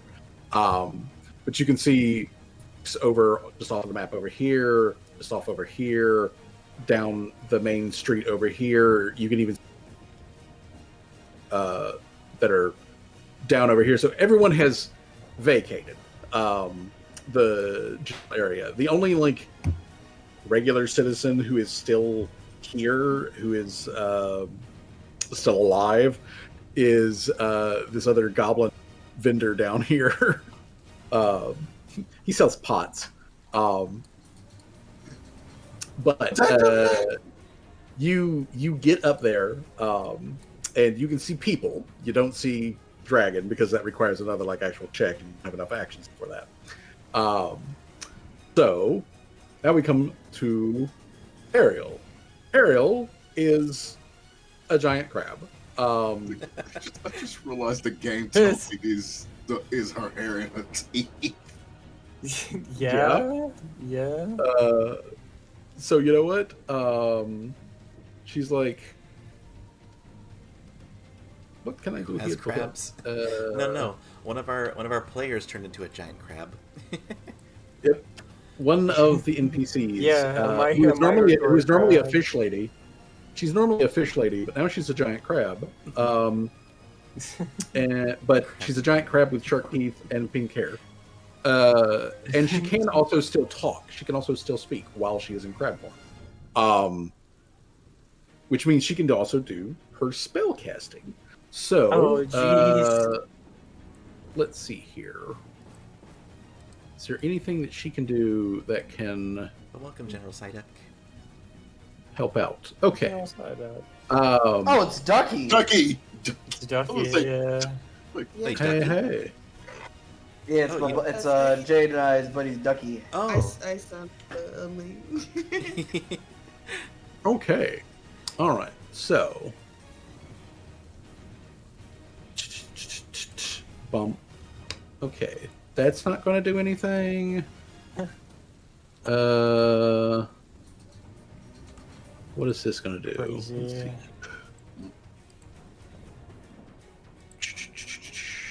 Okay,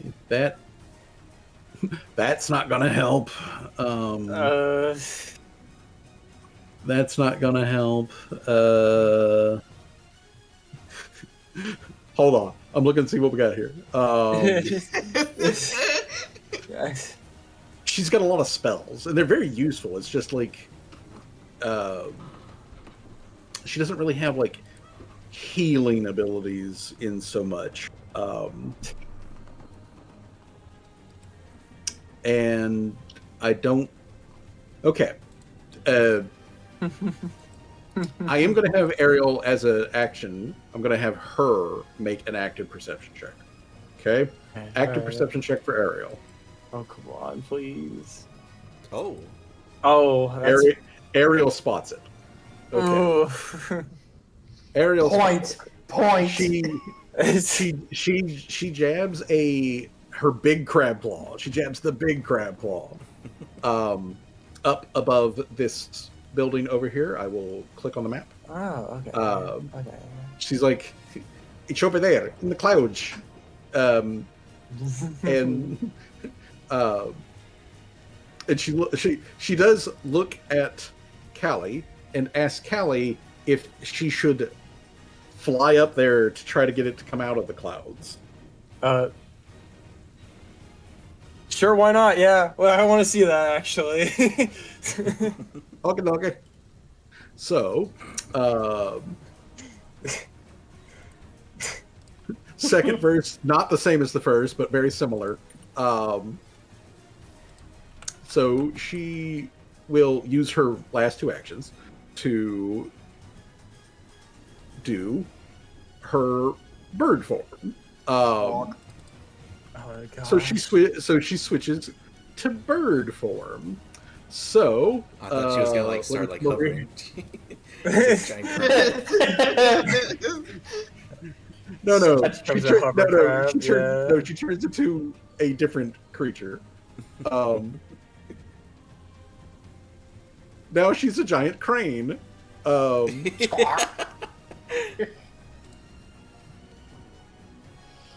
It's so goofy. I love it. Yeah. So now she's a giant. She is basically a giant spoonbill. Spoonbill. So her body reforms itself into a giant spoonbill with shark teeth and pink hair, and she lets out a machine gun rattle of clacking her beak and flaps her wings to get prepared to take flight. So, boom boom. Anyways, that does take all of her actions, however, to do that. So,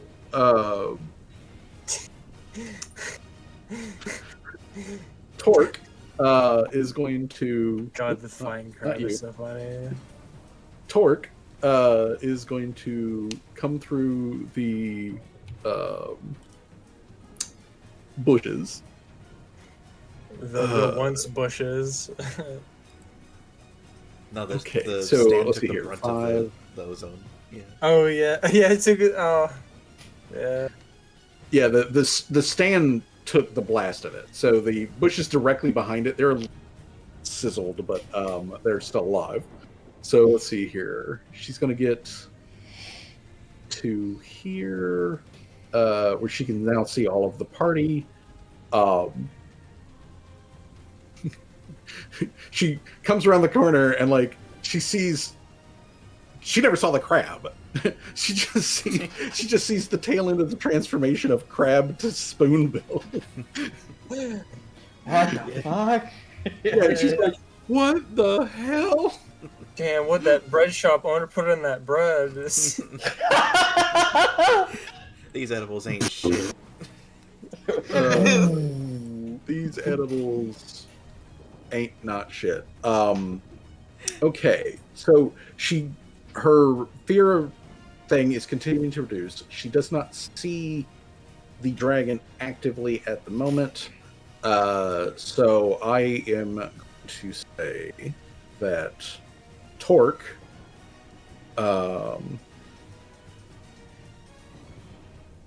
is going... pardon me. She is going to set her action that should the dragon reappear, she is going to manipulate the natural magnetic spectrum coming out of the planet in order to like assault it with everything made out of metal she can get her hands on. So she sets her action for dragon assault. But she's otherwise continuing to cower over there by the stand in case she has to die for covering the bushes.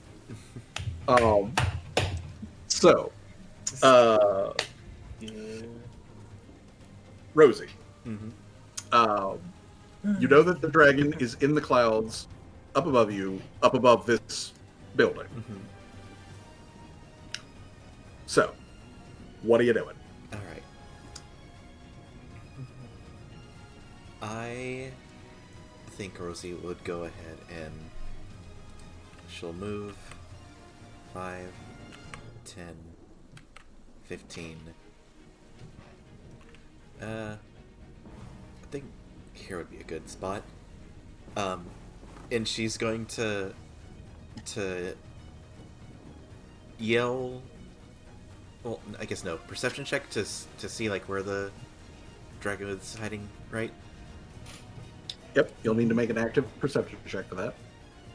You know, yeah, I think I'll do that. So pop back in perception. Ugh. That's a 24. Where it is exactly, you don't know. Like, generally, you know that it's there somewhere above the house. Okay. Well, in that general direction, still, she's going to yell as loud as she can. Hey, I think we got on the wrong foot. We thought you were in league with Soul Riot. We fucking hate that guy. But if you're not with him, and you weren't trying to kill anybody, I don't know. I think we just had a misunderstanding. Just kind of shrugs at that, and like, because I think it's a little too late now, but worth a shot to at least. Yeah, she already killed someone. Yeah, a little kind of too late. Yeah, a little too late for that innocent bread shop. Yeah, a little too late to sing Kumbaya, but if that's too Kumbaya. But if she can at least like say like, hey, we weren't like, we only attacked because we thought you were with Soul Riot. Maybe it'll fuck off and fly away. Who knows? But that's gonna be all three But interactions. she'll fly away with whatever information she has, and that might not be good either. Yeah, no, yeah, that definitely is concern, saying that she's gathering information on the town. But if it's not for Soul Riot, then who could it be? You call up there, and you can hear the flapping of like the dragon's like wings as it is settling into the clouds, because it doesn't have to actually fly actively when it's in the cloud, because it can just stand on them. So you do hear it like basically come to roost somewhere up there, and the dragon's voice like yells back down of like, I fucking hate that guy too, absolute pervert.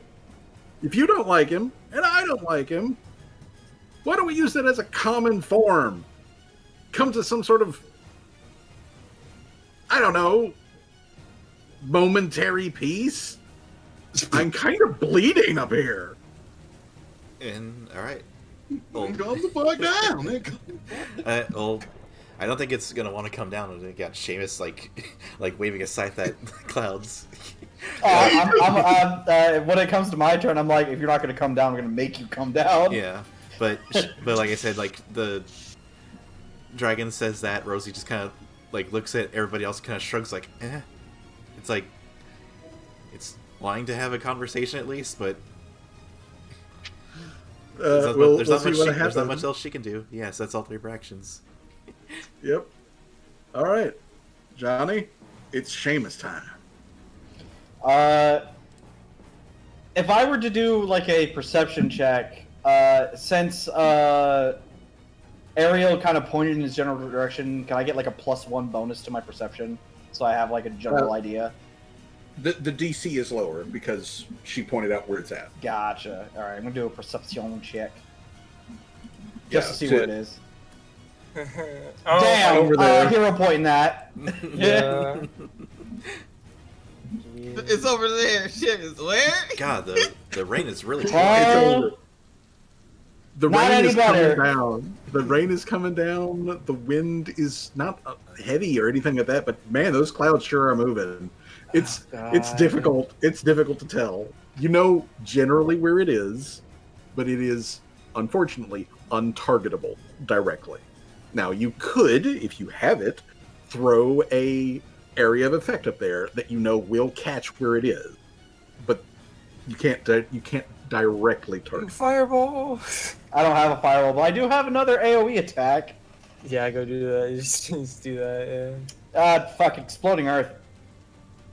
Up there in the Up clouds. there?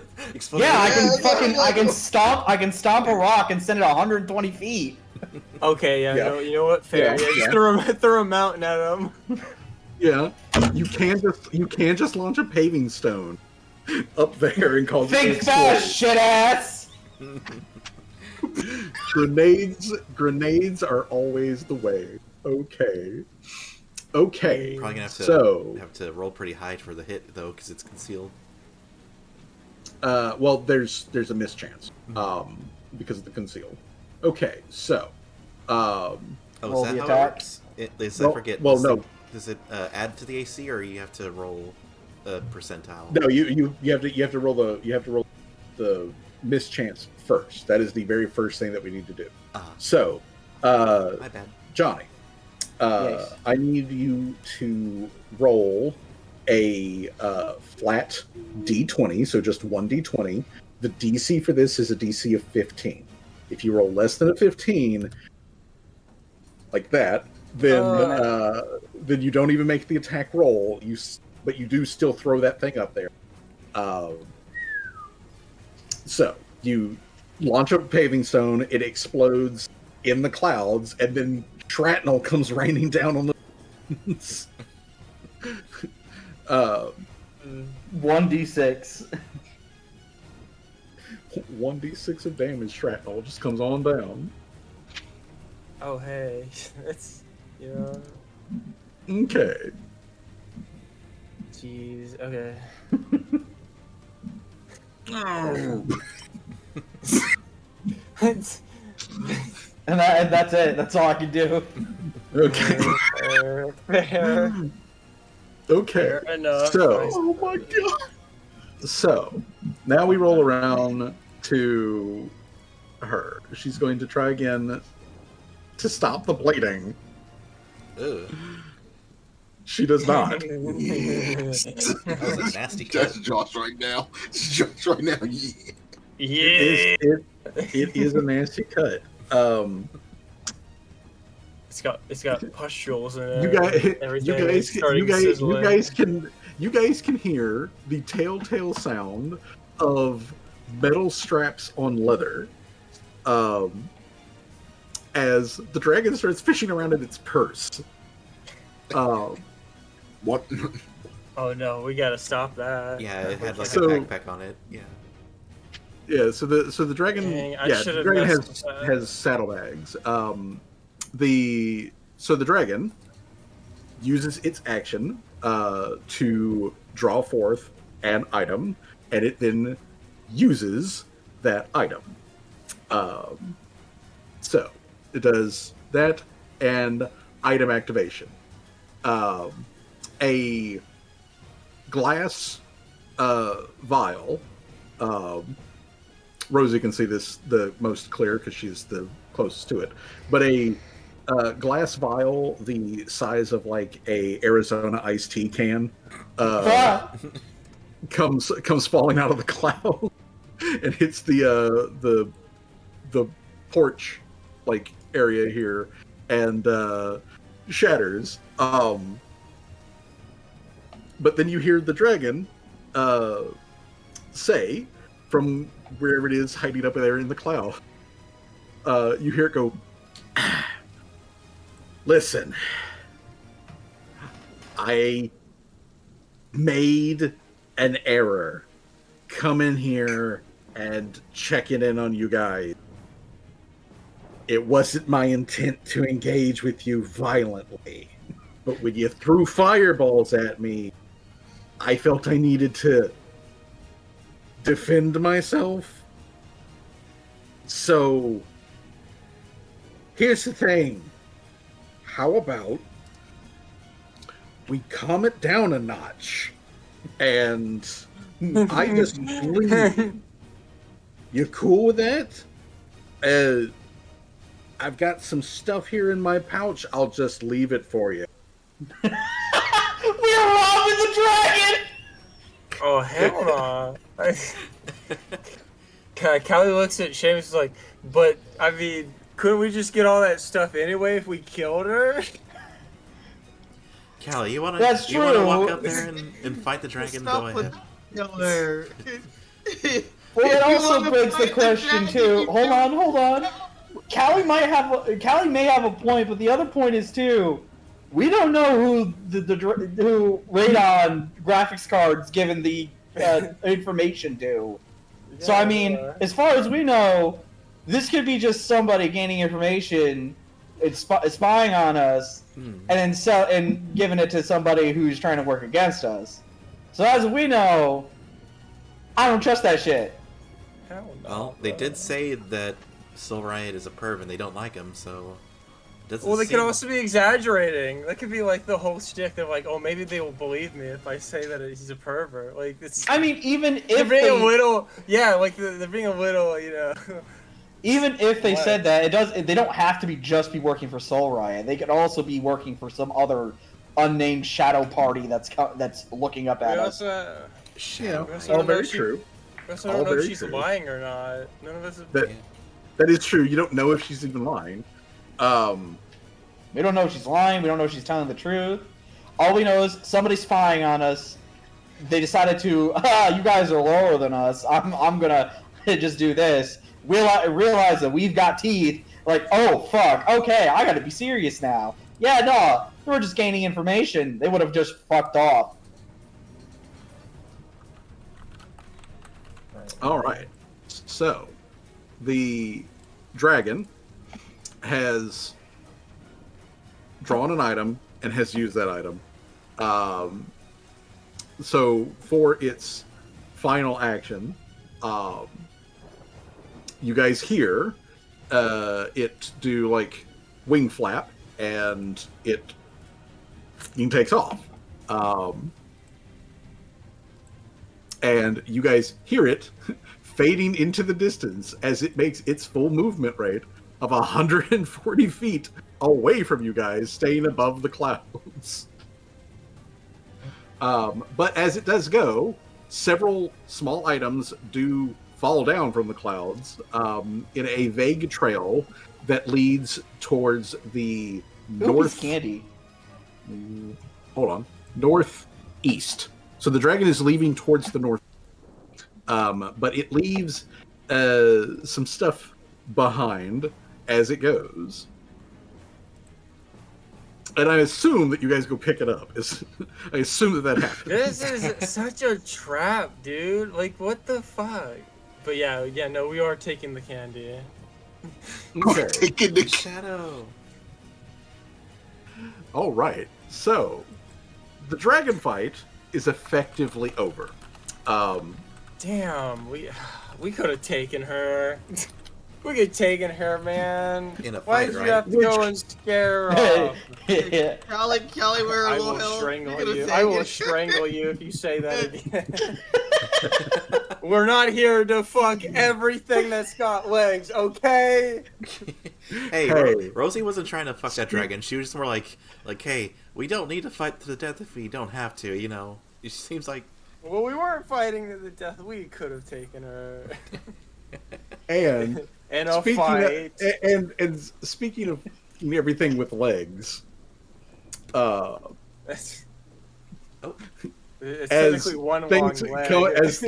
as things come to an end, From a familiar looking lamia of large size Snakes don't got legs. What are you talking about? Come slithering down the street. If you think about it, it's like technically one giant long leg. If you like, Umber wears one giant sock. Oh my god. I mean, she could. Goth girl Umber wears the giant striped sock. The one fishnet. Yeah. It's literally just a single net. I mean, Okay. honestly, So yeah. Combat is open.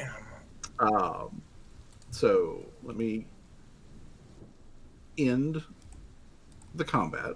There we go. Everybody puts away their weapons. I'm gonna say that Ariel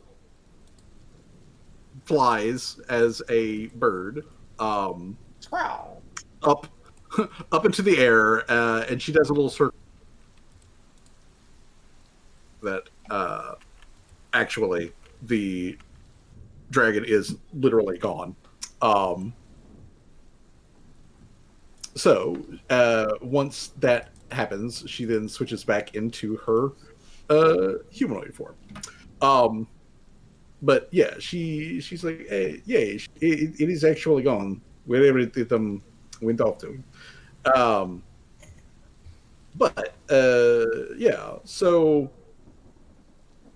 as you are picking up the stuff that was dropped by the dragon, Umber comes down. She is fully in her like battle gear and everything, but when she does come around the corner into the like the intersection where you guys are at, she's not like rushing or anything. At this point, she's just sort of like casually slithering. But she clearly had herself geared up for a fight. But you guys finished that out before the timer ran out that I was keeping track of for when Umber shows up. But when technically the dragon's still poisoned though. I mean, yeah, the dragon is not going to be for a while, but yeah, he's gonna give her a stomach ache or something. Umber comes in and takes a look at you guys, and then generally around at the the buildings and whatnot, and she looks at Seamus. She looks at.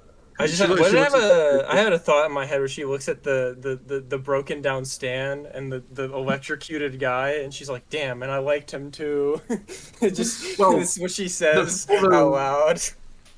Well, you guys can clearly see. You guys can clearly see when she looks around that she does not like what she sees, but the emotion on her face is not anger, but more resentment. But she does say to Johnny, Seamus, since he's simply just the closest person as she comes around the corner, she says to Seamus, I would really like to know, if you know, why the fuck there was a dragon in my town. I would really like to know if there's any more casualties. Yeah, it's just the one. Poor guy. I loved his bread. This is too bad. He was a good businessman. Damn, she said she did exactly what I thought she would do. She does come over, and so like Umber, she's this big snake lady monster. But she comes over and very sort of like delicately begins moving things around inside of the stall so that she can reach John Bredman. And she draws him out of the stall in a very sort of like kind of tender cradle, and she pulls him out of the stall, And when she turns back and looks at the party, and Umber says, "It would be best if we retired to the ziggurat. I need to figure out what the fuck is going on." There was Callie interrupts her for a second. The dragon said it was collecting information on the town. Did it? That's concerning. I have not dealt much with dragons. I have gathered some information on them too, so I suppose comes around sniffing. Tell me, in the brief interaction that you had with it, did it let drop any names? Any associations? Oh, No associations. Well, I mean, we don't know if it's lying, but it said it didn't like Soul Riot and that he was a perv or whatever. But that's contradictory to the information we already have, which was that Soul Riot was working with the other dragons in his plot.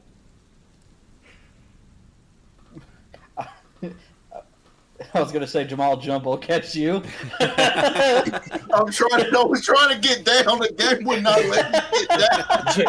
I imagine he was like trying to psych himself up. He's like, oh, maybe over here. No, that's too far. Maybe right here. He's trying to find the perfect spot to jump down to not break his old man knees. Why does the Lamia sound like they smoke 6 lucky strikes an hour? Hey, she's got 5 mouths. It's amazing that she can speak English at all. I mean, snakes don't really have teeth. They have fangs. I mean, But yeah, she one of her snakes like goes over and like is just watching Jamal gingerly get his way down the building. You know, like when a dog is like they're too scared to jump down like a step or something, and like they're just like. Have you ever seen the videos of those like small dogs that like come to the edge of the porch, look at the stairs, and then immediately like leap into a bush, like right next to it, like that kind of thing. But yeah, she Umber kind of like leans down so that she's her face is basically on level with you guys, and she says, "So it said it wasn't a friend of Soul Riot's. Oh, they're politics or interpersonal shit. I do know that Soul Riot was working with other dragons, though. But not all of them. So who knows? Maybe it was or wasn't. We'll find out eventually, I suppose. But I don't want to linger out here in the rain. Mess. I'm going to have someone come in to clean.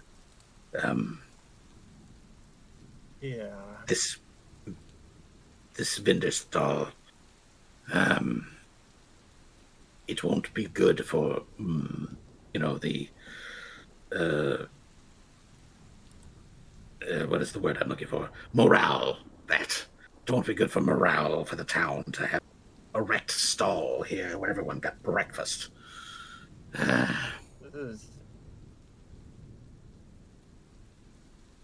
Damn it all. I was hoping that you would get done with all of the shit with the Sape folk, and then it would be smooth sailing until such time as, you left for the Empire. I was really kind of looking forward to a relaxing evening, but now here I am in full battle dress, soaked to the scales, and one of my people is dead. Hey, we wanted it to be smooth sailing too. I wasn't planning on getting attacked by a storm dragon midway through the completion of the other mission. I do not blame you, Miss Fino. I don't blame any of you for this. This isn't your fault. Dragons are willful creatures. They have ambition, even when they are being kind. So to have it come in here and think it could boss its way around, well, that's kind of part of the fucking course for them. Either way, let us take this poor fellow back up to the ziggurat. He'll need to be prepared, and his next of kin, should he have any here, need to be notified. I will handle that part. In the meantime, you lot get dried, get yourselves something to eat, and then we'll discuss what's happened. Oh, damn, but I like being wet.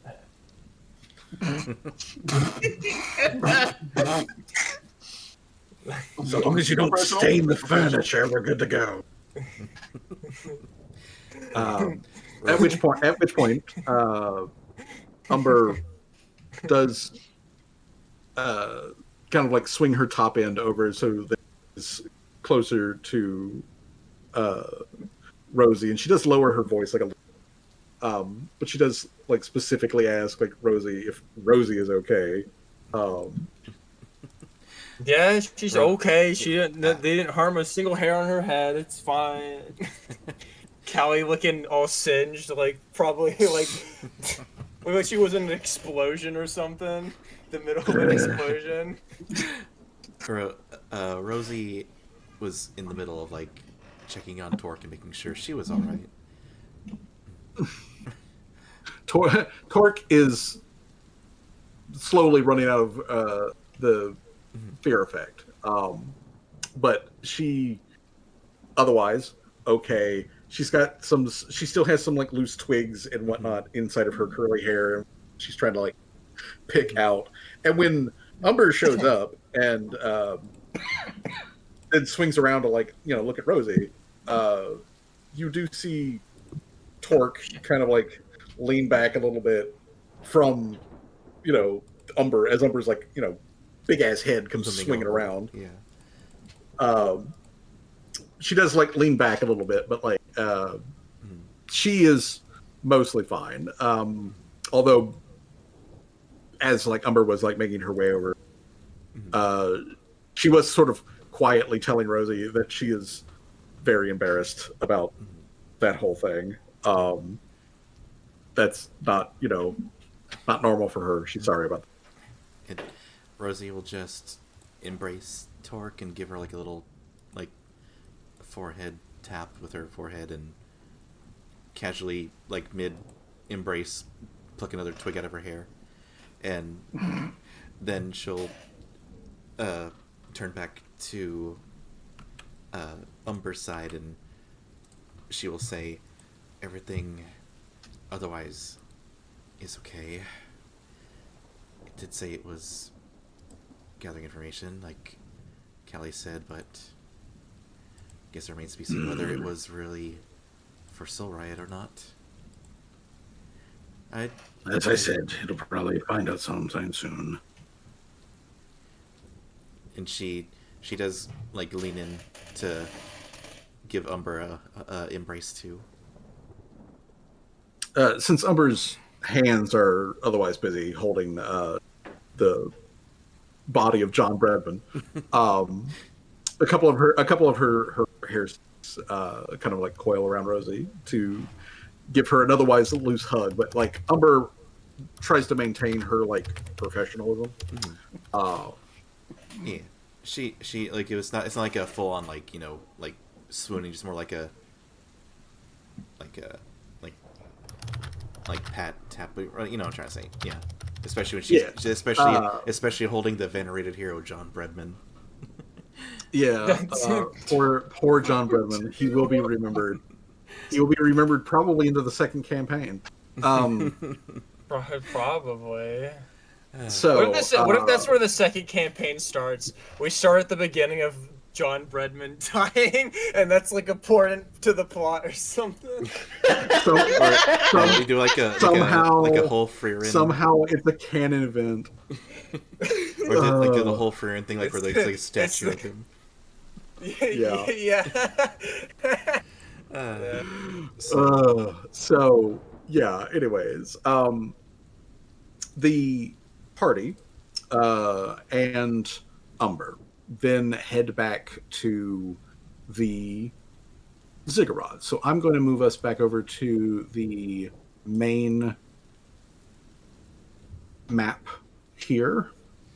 We can now tell Radon to get the fudge off. Fuck out. All right. Callie's So gonna check on Ariel, see if she's alright. uh, Ariel Ariel parried a breath weapon. Yeah, that's true. It just bounced off of her crab shell at the time. And she was able to do reconnaissance in her bird form. And when Callie comes over to check on her, Ariel does, since you guys are kind of like walking behind Umber as you're heading back to the ziggurat, she does kind of like lean over to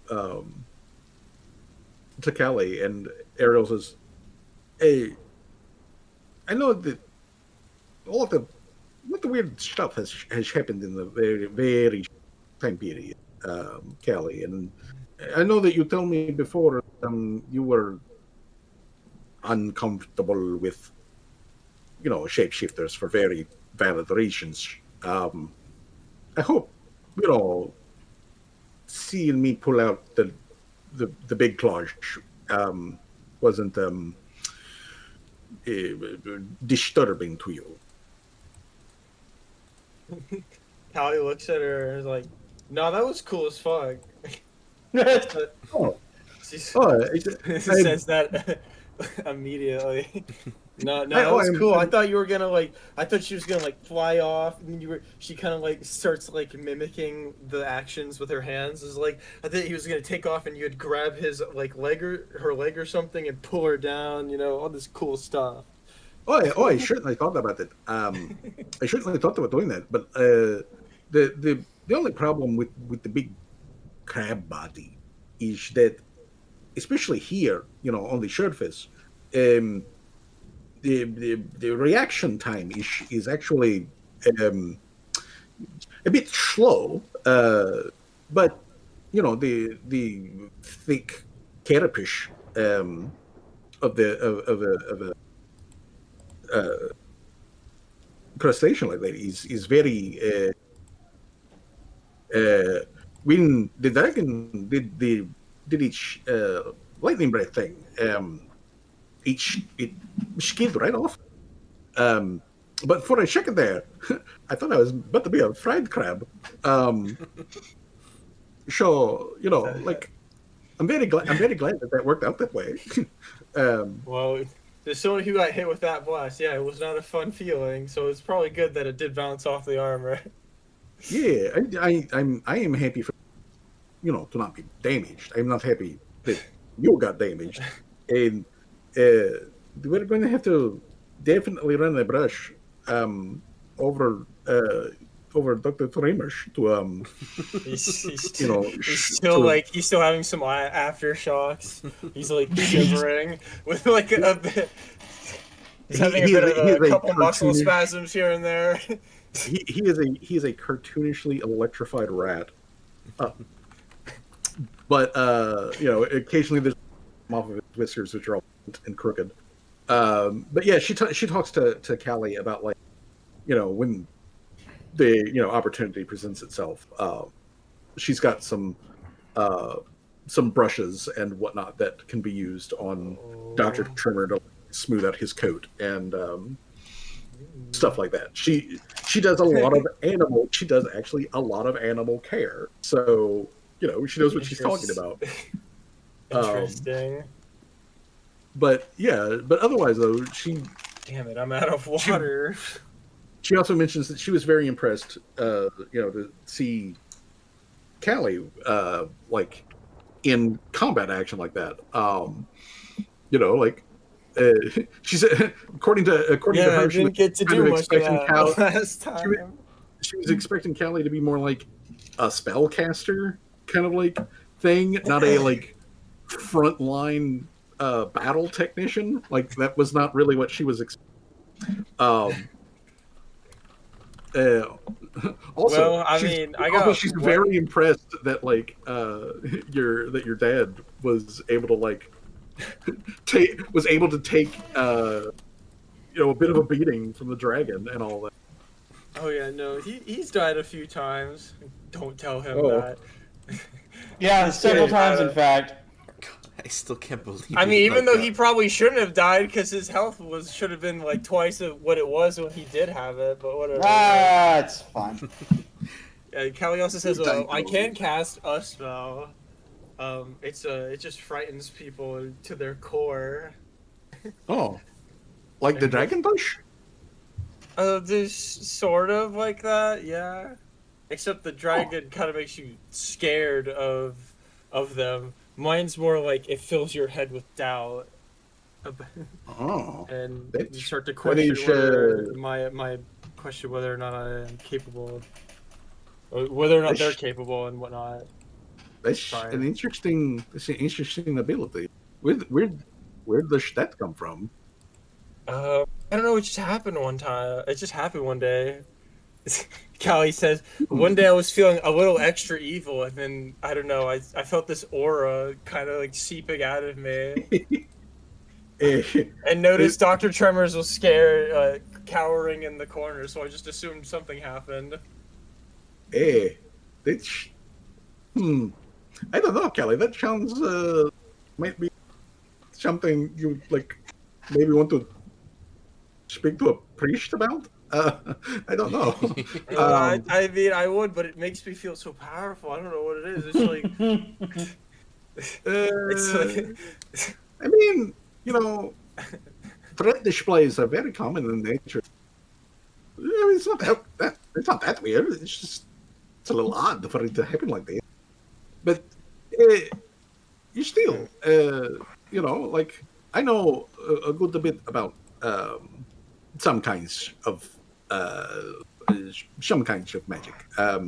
Like I can't do the kind of stuff that your dad do, that Michelaria do. I can do those kinds of magics, but well, maybe. the kind of stuff that I can do is mostly like environmental and in things like I can create air and I can create water and then I can put those elements to like good use. Hey, if we are ever in everybody fall off bridge or something, fall in water, I can make sure they don't drown, so I can help that way. Yeah. And I don't I think don't they know. have to Maybe come it's into a trap for maybe that one. Callie says maybe it's Callie like looks at herself. He's like, oh, maybe I don't know. Maybe this power is a side effect of my mom and dad or something. Because my mom was, as far as I remember, she was a deep water Azarketti, and my dad was a more of a shallow water Azarketti. So maybe it was one of the recessive genes. I don't know. What is a gene? A gene. Well, I've read a lot of books. There was this one book that was talking about this new field of research with flowers or whatever, and this guy found that when he was breeding, he found recessive genes would come through when he bred similar flowers together. Finding that there was this thing that he called genes that would skip a generation, basically. It was very fascinating. However, though, during chapter 7 or something, he started doing like, I don't know, like some hard drugs, and then like kind of lost his mind, and then turned into a philosopher, like a lot of people in his day and age. I always hate when that happens. I have read too many books that like end up that way. Like I go in looking for like research data, and then all of a sudden it turns into like philosophical musings on like life and death and that sort of has its Yeah. place. But like, when I just want to know, like, the details of like, how you grow a fucking bean or something like that. I don't need what. This is interesting. This is interesting conversation, Kelly. I would like to continue this, but I know that when we get back to Ziggurat, Mr. Sambar, she will probably be coming in people that run the city and do a lot of that. When they it only happened a couple, but like I have seen that when someone pass away, when someone die, a kid that is not like a natural death, when it's like I'll be right back.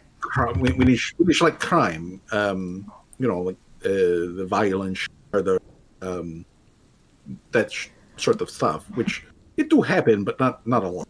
I am told in some places when it happened here, the anyone who die, like Umber has made a big point out of making sure that if they have family or people who they're friends that they are close with, like taken care of. It is a process, and it is very kind, but also like very time consuming and inefficient. So more likely than not, we will not be part of that. We will probably not be part that's of gonna that. happen. You saying that's gonna happen in like a few weeks? So we see how that play out. But I think pretty soon it's going to move on to shit that doesn't have anything to do with us. Which point we will have to have deep conversation on this. I would really like to ask you these sort of things, and there's honestly a lot of questions that I would like to ask to you and to your brother and to the other people who are the Imperials, because I guess since I am Eshaketi, I am also technically a Imperial. Not sure how that worked, but like that's what I am told. So I have questions because I have never seen what is apparently my homeland, and I am looking forward to that when we do get around to it. But there are many questions I have before we get to that point. So, if you will indulge me in that later on, I would appreciate it. It don't have to be anything special or anything like that. We could just have like, conversation over dinner or something. Conversation. Callie thinks about it, and then like the comment about conversation over dinner. Yeah, no, that sounds about right. I'm fine with that. Just the musings of everyday life, I suppose. I would enjoy that. And that said, eventually the party does to the ziggurat, and in fact, yes, Umber does summon many of her various council members, to which she, gives them the information. Hey, everybody heard the kabooms and everything. Oh gosh. They're all like, oh no, is that John Breadman? I remember when he made bread for me that one time on my birthday. Oh no. Dude, I remember when John Breadman made me bread for my wedding. Oh gosh. He was my best He was a well-known bread man. That's for certain. He was the best breadman in all town. But actually, they do have a for people who die from quote unquote unusual circumstances, i.e., it's not health related. They die from some sort of like tragic accident or violence or whatnot. Essentially, this is basically an extension of Umber's police peacekeeping policy.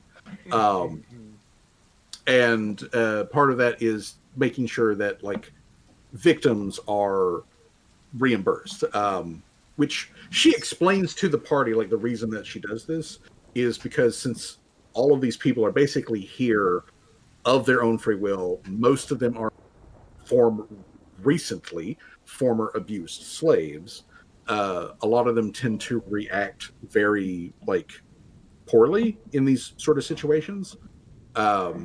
So she is taking pains to show care, not just simply to the individuals, although that is very important, but she makes sure to show care publicly so that like these people know that like, hey, you're not tools, you know, you're not here, and I don't give a shit about it. I very much care. No, that's a good thing to do. Yeah. So that is a thing that she is going to need to take care of, and that's probably going to some of that is going to take her like a couple hours, basically. So in the meantime, she does ask that you guys take the time once you've gotten yourselves cleaned up, take the time to write down a basic recollection of the events, both of the dragon fight and also the snake people, so that she has something to go over later on, to like try to whatever the fuck she's going to do with that information. But otherwise, since you guys are back at the ziggurat and it is getting into the afternoon, I'm going to go ahead and move time. I had an idea because he's probably maybe still at the. Well, actually, he is because we got him. We got him being a preschool teacher for all of the kobolds. I'm gonna go through the workshop door, and I'm gonna go find. I'm gonna have Gacthus go get me. What was the green kobold's name again? The leader. If he's there. Oh God. Oh, it might be in the notes. Let me see. The notes, important notes. It was. Oh gosh, dude. It's gotta be far back there, isn't it? Oh, it's gonna be back there. It's gonna be back there deep. I'm looking.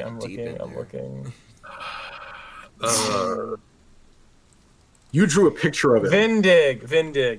There we go. Okay. Vindig. Yeah, go get Okay. Vindig. I want to talk to him for a second. If he's here, or any of Vindig's underlings, if we still have them around. Okay. Yeah. So, you pop back in through the door, and you easily locate Gacthus because he's currently still overseeing the extraction of all of the alchemical bits and pieces from the Lamia Yanine. So that process is still, actively going on. Jeez, I feel so bad. So when you show up,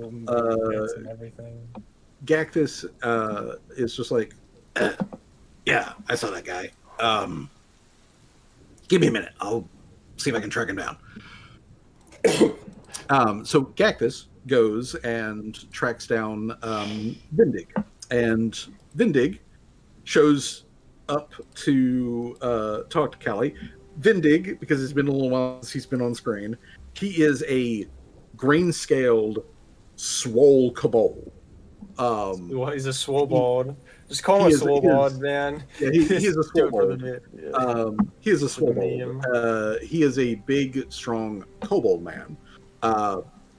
He is easily like about 4 feet tall, which is still like a small-sized guy overall comparatively, but like most of the kobold, yeah, most of the kobolds are like barely like 2.5 feet tall. So he is, with the exception of Gacthus. Gacthus is the only one who comes vaguely close to him. But he is a mountain of a man as far as kobolds are concerned. But he does respond to the call put in from Callie, and when he shows up, he comes into Callie's office, and Did we ever get that dragon's name, or We did not. we did not? Well, I guess I could still describe it, right? It wouldn't be that yes, difficult. I could describe it to Vindig. If he's, basically my question is: has Soulright ever met with a dragon of Raiden's description? Basically, according to Vendig, most of the other dragons that he is aware of, that he has seen, like he has actually laid eyes on and could, answer to that description. As far as he is aware, Soul Riot has only worked with one cloud dragon, and he's almost 100% certain that cloud dragon is male, and that cloud dragon is also old, like Soul Riot. I'll be right back. Okay. Like, he doesn't think that according to him, the implication is that the Cloud Dragon is still younger than Soul Riot, but not by a lot, not enough for it to matter, really. And then the dragon that you're describing, much younger than Soul. Okay, all right. Then my second question was: is there was to Vindig is if he knew about any dragons who were opposing or therefore against Soul Riot, like enemy or seen as like vicious to avoid. He doesn't know any of those by name or even what kind of dragon they are. Soul Riot never expanded on that, but he did hear plenty of times Soul Riot bitching and moaning about dragons that just were not getting with the program. That Soul Riot, according to Vindig, reached out to a lot of different dragons, and by a lot I mean like a couple.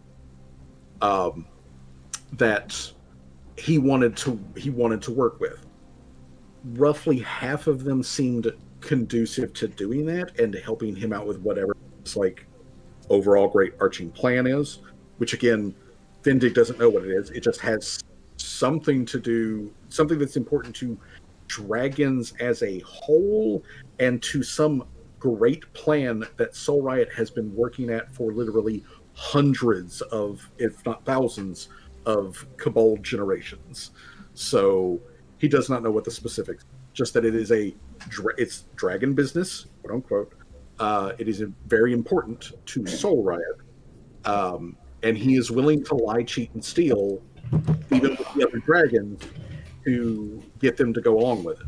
But only about half of them actually did. So about a dozen dragons in total are known, identified allies of Soul Riot, and there's at least a dozen more that are not. Jeez. All right. Well, then Callie says, "Thank you, Vindig, for knowledge. I hope training the new generation of kobolds is doing you well." He says it's been very rewarding. Yeah, they all seem to look up to you very much. Yes.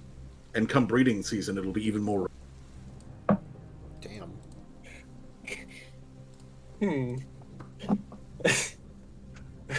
Callie's like, good, that is good. And then, so she can go back to... By the way, before we end this little conversation, Miss Fino, did you go through a growth spurt or something? Yeah, you could say that. I mean, it would matter. You're having to look up more at me a little bit more than you did before. Before, our eye lines were a bit more similar, weren't they? We were looking more at each other than you looking up at me, wasn't it? A bit. It's noticeable. Plus, I think your venom sacs are a bit fuller than they were before. Um, yeah, they were. Yeah, I did go through a bit of a growth spurt. Callie does a little like twirl, I guess. Um, yeah, a lot of changes. There's a lot of changes in my tail as well. It's a bit more fat, Is but it? Well, I wasn't going to say anything about that, but yeah, now that you mention it, uh, you look good, Miss Fino. As thanks, best I Indig. can tell. Um, I don't mean no offense by that, but you No, know no, how no. it is. I will take the compliment, Vindig. Yeah. Uh, No, actually, I'll save that question for later. If you need anything else from me, Cactus knows where I can. Is he putting the all screws on right. her? Well, you wouldn't know because you're not there. It's just him and Callie in the office. But yeah, he does. Like Callie can quite clearly see he has. Like he wants to say something, but then he decides not to, and he's like, "No, I'll say." Uh, but then, yeah, he otherwise, unless Callie has anything to talk to him about, he then, heads back to the Kobold Warren, where, according to Gactus, what he spends most of his time doing is actually educating and educating the younger kobolds, and then working with the adults on martial training and other things like that. That sort of bit, and then occasionally he throws in his muscles whenever they need extra strength for some particular project or whatnot. But yeah, so also the other thing that would be to note here is that Vindig is the only one of the green scales who has remained.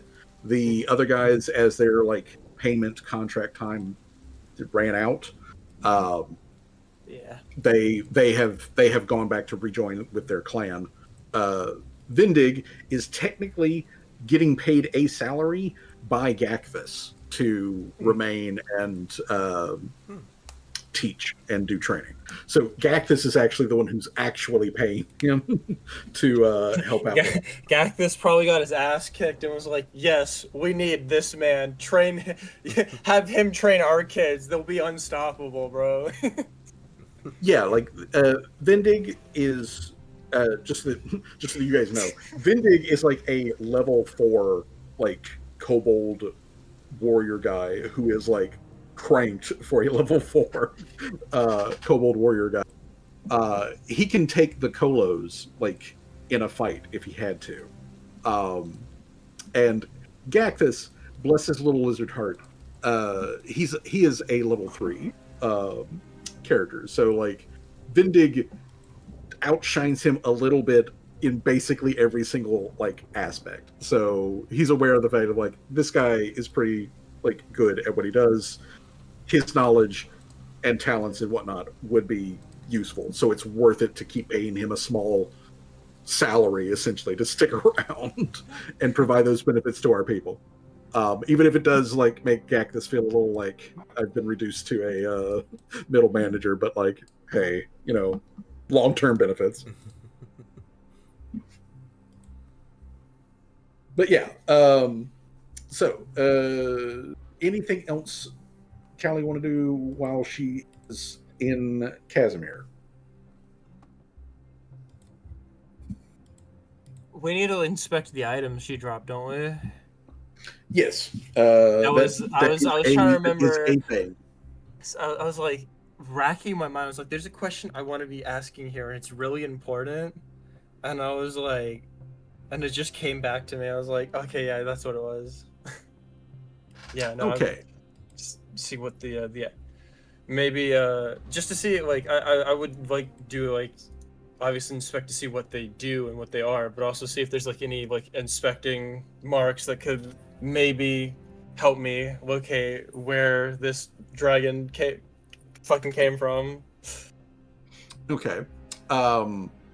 I will add these items to the stash later. That's one thing I was unfortunately not to get like done Okay. before game time. Alright. So the actual items themselves, I will add to stash, and then we can dish them out as need be. Yeah, But that doesn't as need to far be as, right like- this second. Yeah. Yeah, but as far as you making that check, Callie, you are a master craftsman. Make me a crafts check. Oh man. Okay.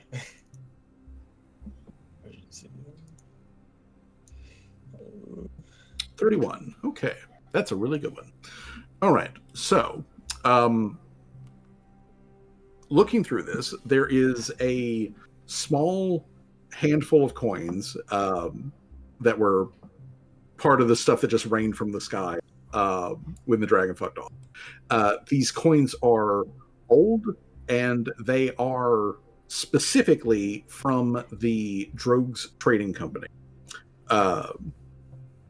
which is to the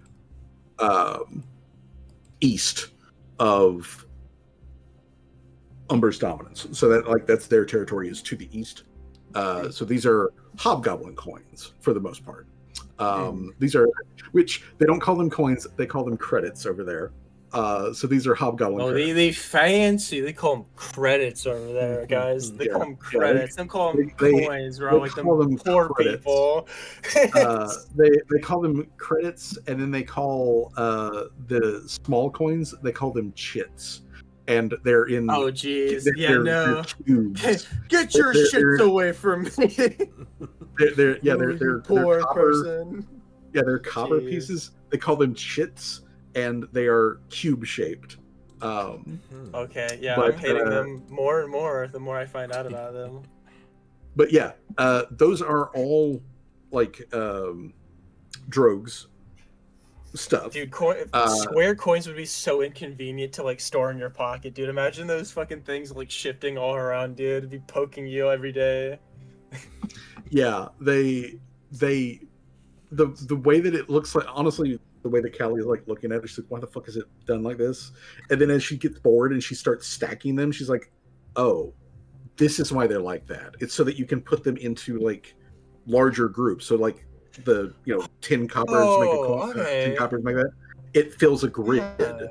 That's what it's for. That's why it's like that. Question. But yeah. Question, GM. Didn't you say that the dragon flew off northeast, or was it a different direction? Yes. Yeah, it flew to the northeast. Which, if it flew to the northeast, that would be back into the Drogues' territory eventually. Mm-hmm. Oh, I should have. Actually, that doesn't seem like a question I should ask Vindig, though.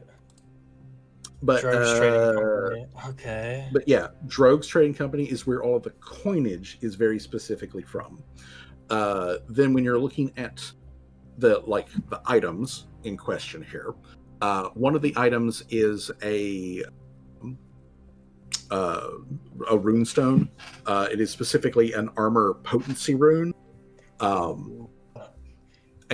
this is a specifically made, like somebody made a copy of a rune, just like Callie has, where she makes a copy and then she's got like a copy of that rune that she can then slap onto something else.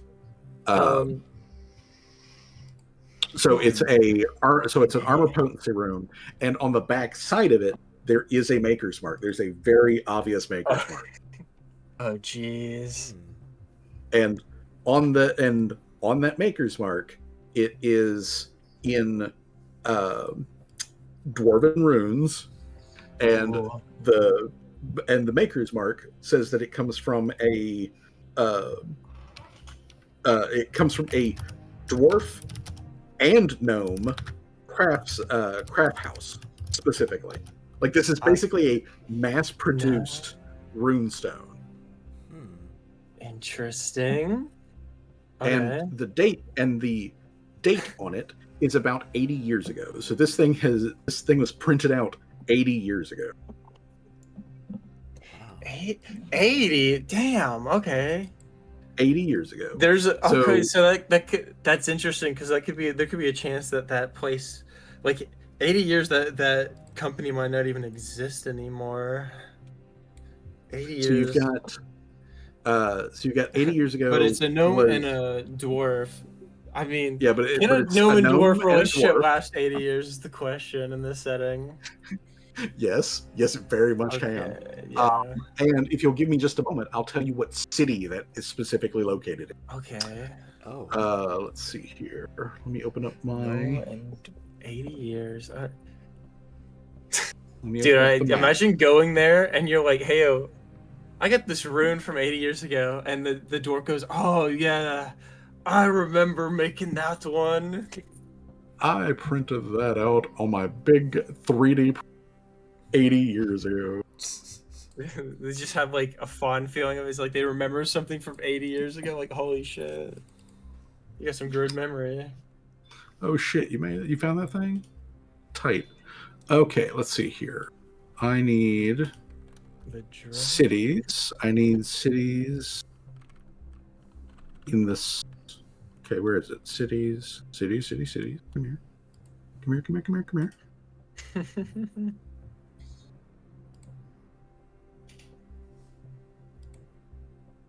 All right, here we go.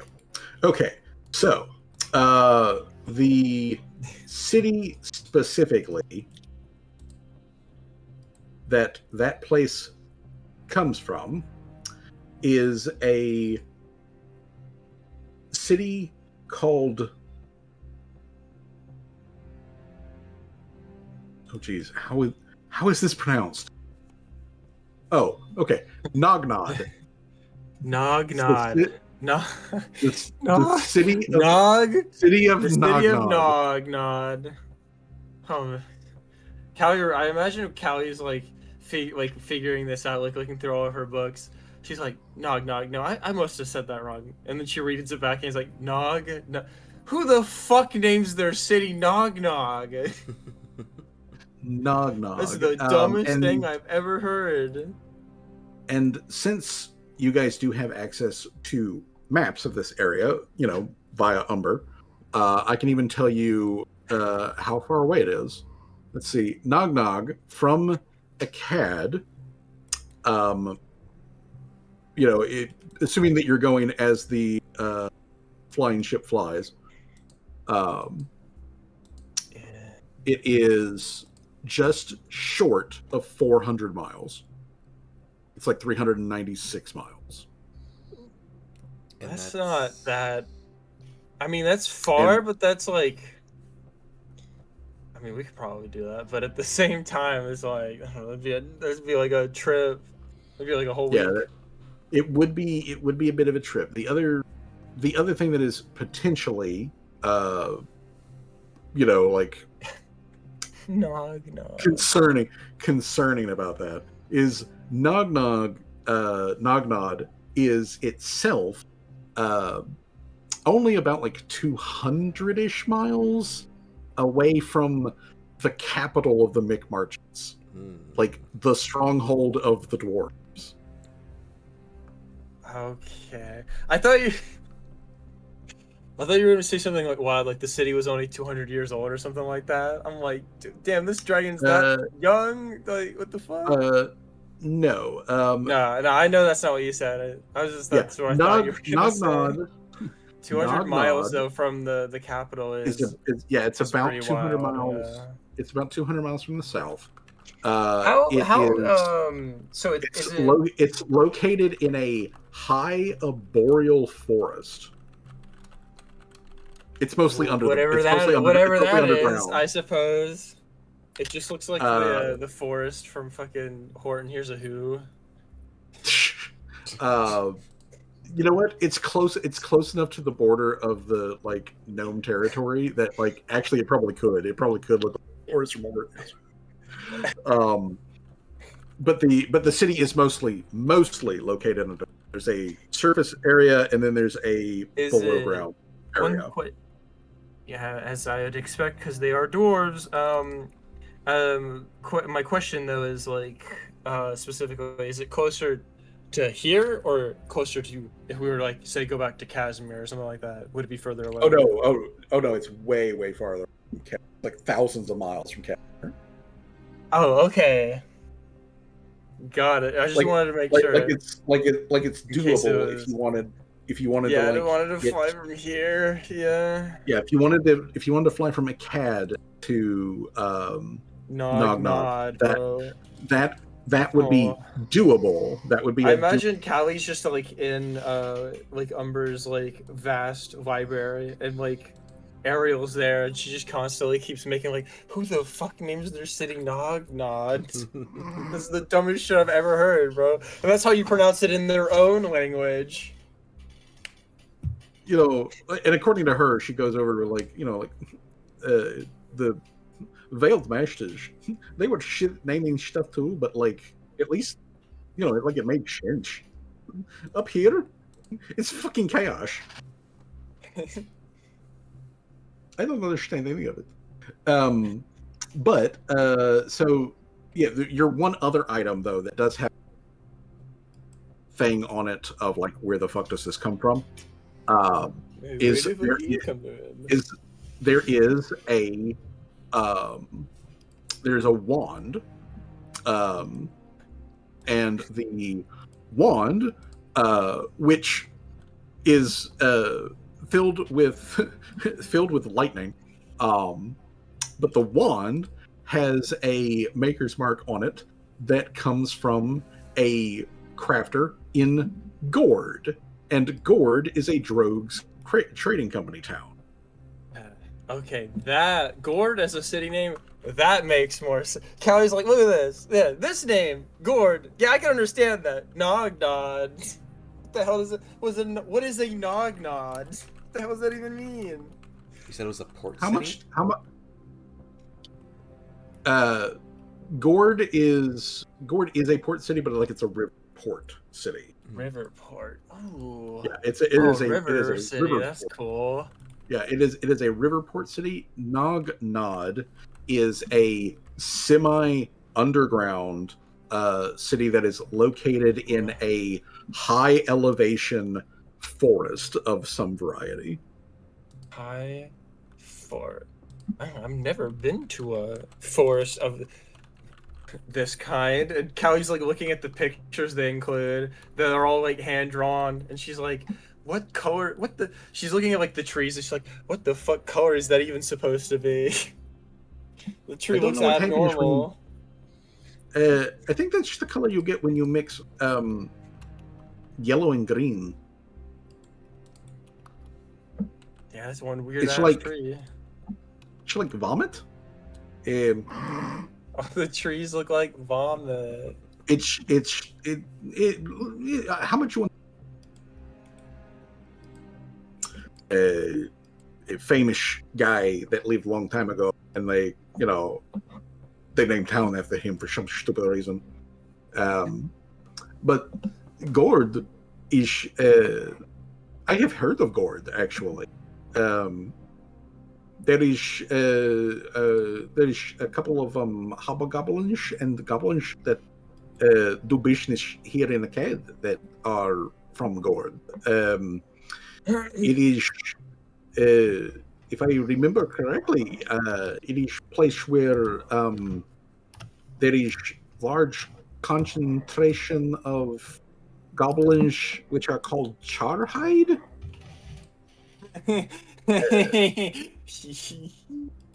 Sorry. I I just don't saw know a why. really fucking funny meme. I don't know why they are called Charhide. Also, Charhide. Cowie says like, oh, I think I read it in a. Hold on. Do I need to do a? As a joke, can I do a check to see if I know what Charhide means? Yeah, you can totally make a society check. It's a low Oh. DC. Alrighty. That's more than good enough. Charhide goblins are a specific heritage. Oh, I know. They I know are- that there are. Because specifically my goblins from our little side quest, our side thing was our Charhide. I know it specifically means they have fire resistance to like fires Yeah. and whatnot. They have a quote unquote interesting relationship with fire as a concept. Callie was so Sarah's like, oh yeah, I read in a book about their society for the Charhards. I heard that they're insane maniacs who will break alchemist fire over themselves and then start to beat their enemies to death while literally burning alive. Really? It sounds. It does sound insane. The couple of them that I have met here, they certainly don't come off like that. I mean, I do have to say that the hobgoblin guy, he did have a creepy laugh. I give him that. He did have a creepy laugh. But otherwise, though, like, Fuzzy's about to say, and one of them walked funny, and it seemed like there was a third hand coming out of their chest. No, they were following a bear around. They were following this bear around. Yeah, yeah, there's a hobgoblin with a creepy laugh. A couple of that come from that area, or at least say they've been in that area. So, okay, but this mean that the dragon have coinage, which come from the drugs trading company, also have a wand, which come from a craftsman in drugs. There's no date on this one, but I would imagine it's probably a lot newer than that other stone there. That stone come from someplace over in the dwarf territory. These are in two different directions.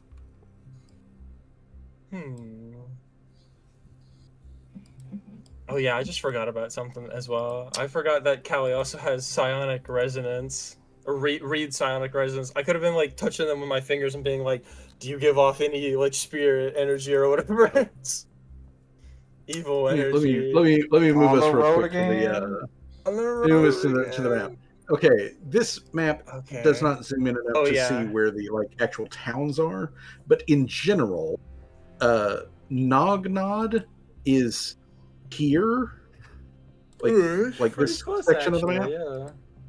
Yeah. And then Gord is on this river up here. So wait, did Ariel say that the stone in the wand seems newer? The wand is newer. Okay. Or at least she would assume so, because okay. They don't okay, live so as it long seems as like the one orbs of do. these. Okay, it seems like one of these is a red herring. And her saying that the currency being mostly drugs trading company probably means that the lead is there. Would probably be there if I had to make a guess, I would also say that probably the drugs one is the one to look into. If this one has been in circulation for 80 years, they've moved all around the place in that amount of time, traded for goods or just bought and sold. So, and again, from what I understand, the drugs people, they are super capitalist. Trade is their bread and butter. They're all right. Seems like the drugs trading company will need to set up a meeting with the Califino workshop and the drugs trading company, it seems, to find out some more about them. That would probably be a good idea. I know that Mrs. Number, of course, she have trading partners that are part of all of that. So, you could simply ask her, and she could, give you name of somebody who can maybe give you more information on it. So that would probably be next. I would assume next step. Once, of course, they are done with what they are going to do with John Bredman. John Bredman. Poor John Bredman. I barely know. They're gonna bury him in bread. They're gonna the coffin bread. the stuff they buried him in, bread. That His- seems his- for economic policy, but like, okay. Well, I'm not saying that like they made it out of bread. I'm just saying that like they probably could put him in a coffin that looks like bread. Oh, that would be kind of interesting if they like had a coffin-sized bread loaf and they like sliced it open and then they put him in there like jam. And like Why am I imagining they didn't even cut like an opening inside it? They just cut it like you cut bread, and he's just like in between two pieces of a coffin that aren't hollow at all. it's just a sandwich. It's just a Yeah. sandwich with him in the middle. Yeah, they bury him like that. Ugh, poor John Bredman. You are almost a John Poor- sandwich. You're almost he a- is a John sandwich. Okay. Well, John sandwiches aside. For some reason, it's in his will to be buried like that. For some reason. Okay. No, I'm just kidding. I'm just Okay. kidding. Moving So, on. From that weird tangent again. okay. So Um, it does take a couple of hours for everything to be done with dealing with the one casualty. But eventually it is done, and Umber comes back to talk with you guys about the events of what happened during the earlier part of the day, so that she can get a full picture of what went on. She also takes the time to go through her information archive of like what she knows about dragons, cloud dragons specifically, and to see whether or not she's got anything on this specific dragon. Which it turns out she doesn't have anything on this specific dragon, but there are a couple of known cloud dragons who do generally live, very broadly speaking, in the geographical region of Umber's dominance. Generally speaking, as far as she's aware, as far as her information, those dragons don't really tend to like fuck with people. Like they tend to just live by themselves. They will. They are dragons. They will mess with you if you come mess with them. But normally they don't really come into like big urban areas because it can end badly for them if the fear thing doesn't work. If people don't like run shitless, suddenly 3,000 people will pick up bows and arrows or guns and like start shooting at the dragon. That's usually bad for their health. I think getting shot would be bad for anybody's health. Yeah. Yeah, so that's odd behavior, clearly. And the fact that it was willing to just drop pieces of its collection to like run off. I will mention this. It felt, to me anyway, I don't know if anybody else, it felt like she was playing with us, like a child plays with its toys, right? Mhm. And I know that probably is like the dragon thing's like, oh, I'm an immortal being. I see you below. You are below me, lesser beings, or whatever. But it. Well, felt I've heard that way. from people who have studied dragons a bit more directly that they are kind of like cats. They are playful, or they can be playful, but playfulness and the way that they hunt are very similar to each other. So even if it was playing with you, it was still doing something that fucking shouldn't. I'm actually rather concerned about the whole dropping stuff and running off. That part bothers me because that's a behavior that you don't normally see in larger animals like that. I'm certain that Miss Deputy Daughter could be a bit more specific on these sort of things, but like small lizards, some insects, they have the ability to like rip off a tail or a limb to distract predators and then run away. Oh god, I just had a really dark joke that entire conversation. But either way, this is concerning. Yeah. Thank you, though, for chasing it off, and also thank you for dealing with snake folk matter. Yanine was a piece of work, and apparently they did a lot. So glad I didn't have to deal with that. Must smell terrible. Yeah, it does. So, with this done, with this all said and good, there is one thing I would like to ask your opinion on. And she's kind of addressing the group as a whole here. Which, my to be opinion. clear, is PC's, Umber,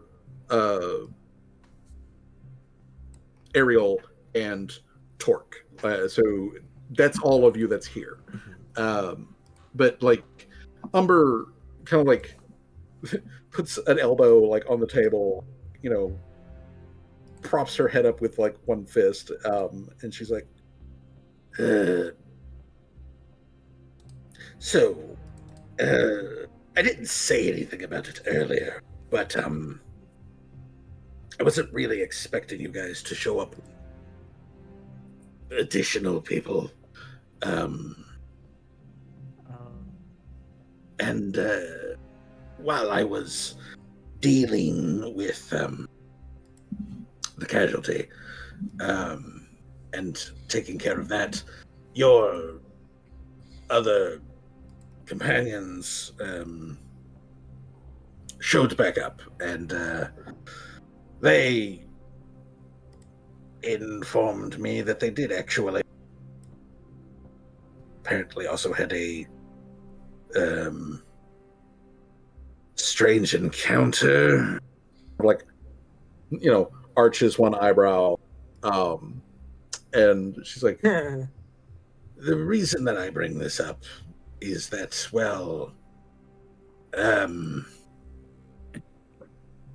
vibe of the conversation was a little weird. Oh. These people that came with you, specifically I know obviously who your brother is Vito, but like, He the didn't say halfling. anything weird, right? No. Although he did corroborate the basic report. Oh, okay. They looked around for the strange behavior, and they he said they came across a rat that was wearing clothing. And I did clarify, I did check. Callie gives a side eye to Ariel. I did check. He said that it was a regular size shaped rat that was wearing like doll clothing. But it was He spoke in a British accent. He was very sophisticated. Well, I don't know. I didn't say that out loud. I was just making a joke. He said that they noticed the rat wearing clothing, and they followed the rat wearing clothing into a basement or a crawl space or something. Where rats would normally be found. And he said that the rat was then attacked and killed by a snake. And again, I confirmed this was a regular snake. And then there was Well, he said that dead animals started talking, and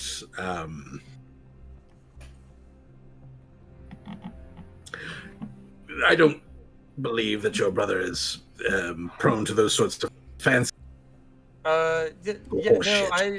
No, he's not. He was under brainwash for like 10 years. I don't think he'd be lying about something he just saw like that. I think he'd tell everybody the moment he saw it. So Yes, well, so this rat died and then started talking. yes. What did it say? Well, that's where this gets a little strange. Miss Fino's brother, I believe Rusi is his name, he said that the dead rat that was wearing a dress and the dead snake, well, he doesn't know how the snake died. Like, it attacked the rat, and then, like, the rat obviously was killed in the process, and then the snake was dead, and then both dead animals started to talk, but they spoke in a language that stand.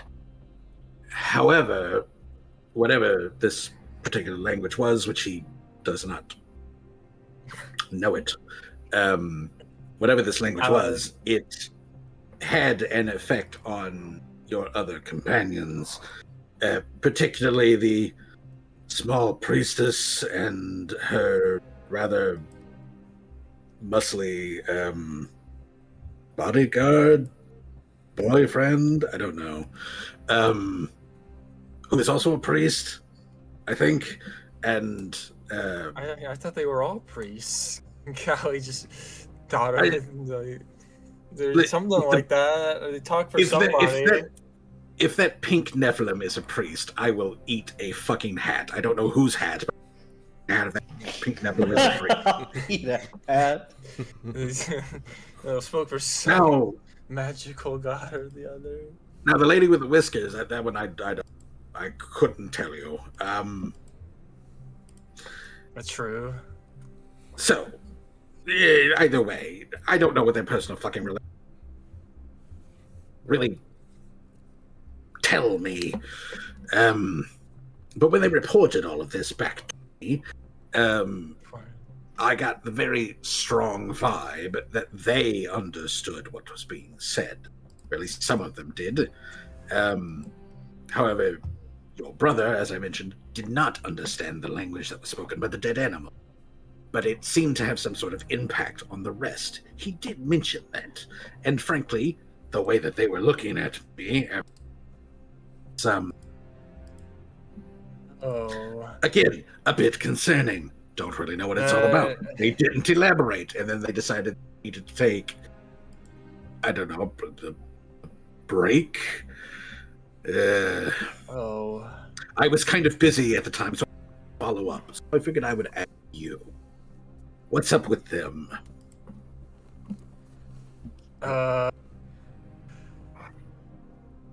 You don't think they... Callie looks at... Go ahead, sorry. Oh, sorry, I was gonna say, Callie looks at Ariel and is like... how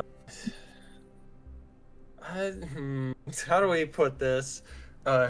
You told her all the stuff you saw down there, didn't you, right? Or you told her about the conversation we had, right? About the strange rats, right?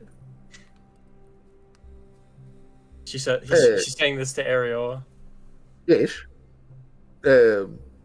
But you know, like I tell you, and like I also tell like Amber, I never really came across any weird ones. There was those statues, but the statues they were not normal rats. I mean, they look like rats, but they were normal rats, and they were statues, which, you know, famously do things that are strange. Because if I remember correctly, it was the Ratkin that was it was like some ratkin god, right? That was like being depicted in the statue or whatever, right? That was the conclusion that we came to in our conversation, right? Oh, that part. Actually, Yeah, and no, I Callie hadn't looks mentioned at that. Umber's like, I you haven't hadn't- I upset like hadn't mentioned it. any weird cat or ratkin fucking deity, have you? You mean Lo Chapeau? The old Oh rat no! woman? Oh gosh, we're all doomed. Callie visibly panicking. There's a rat god now? Well, it's Well, well, Callie's like the specifics of it. She's kind of like the king or well, not the king, but she's like the god of rats, like the animal. But like like folks like the rat kind of like look up to her and see her as like their kind of god or whatever, because they're rat folk or whatever. to be clear here, Lo Chapeau, even amongst deities, which is a bunch of weirdos, she's an extra weirdo. If anything about her is to be believed, the main story of her is that she was just a rat, like a regular rat, who ate the corpse of a dead god, which included its divinity, and then became a rat god. Callie looks at Seamus like, that's not what you told me with her fairy tale. You told me she was the king of rats or whatever. Listen, it's a different story. Listen, this bitch tells different stories whenever she sends her fucking followers. Now, long ago, before a cad was mine, there was some followers of Lo Chapeau here. Some of the rat folk, I believe they call themselves the Ashoki thing. They had a small population here. The vast majority of that population left their own, mostly pissing themselves in fear from me, but, they still left under their own power. A few of them did not, however. These rat statues that have been noted underneath certain buildings, I may have made a couple of those, and she sort of like gestures at her snake hair, which sort of like just rile up around her head. Like, I can do that. I can petrify things. But then Umber says, they were, well, I mean, we were enemies. I defeated them. The rest of them fucked off. The ones which I defeated, not priests per se, Lo Chapeau, even in that part, doesn't really have a clergy or really like church or anything like that. Places where her folk gather might as well be the whore houses and thieves' dens, but either way, she did have a presence here, and I kicked it the fuck out. And then I claimed this place as my own. But that was, what, almost 70 years ago now? It's been a while, to say the least. Well, you know how the gods are. They'll hold grudges forever. Of course they do. Little fuckers. Strangle them as soon as I get my coils around them.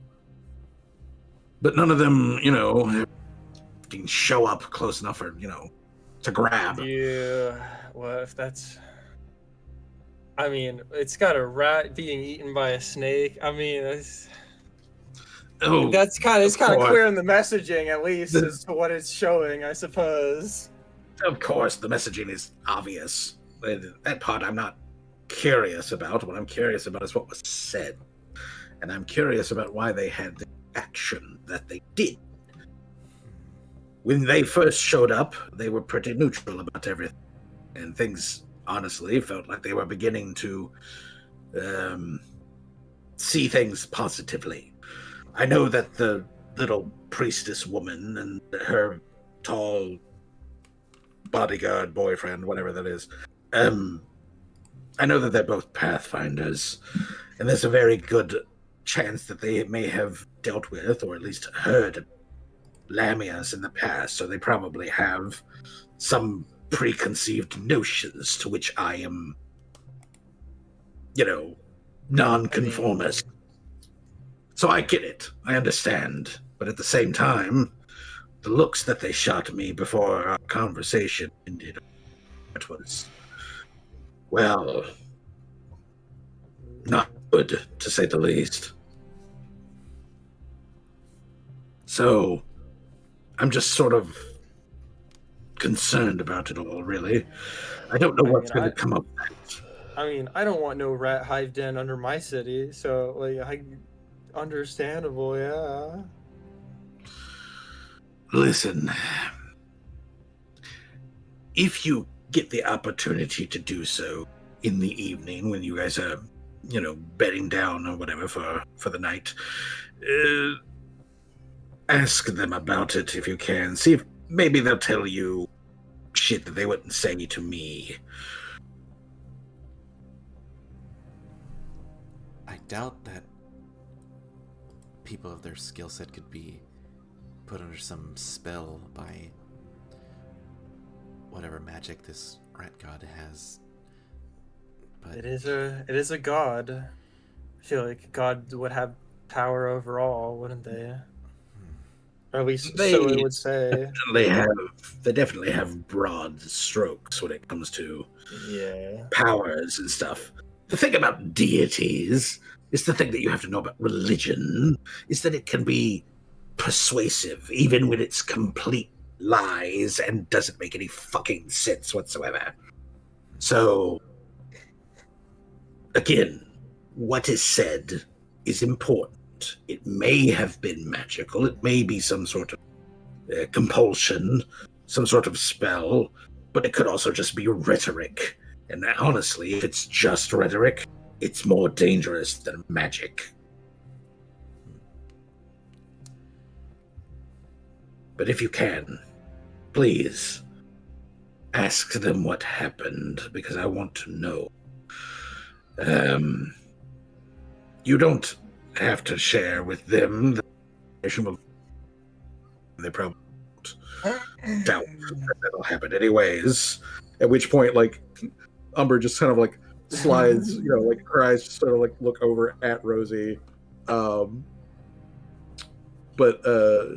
she says, either way, I don't particularly care.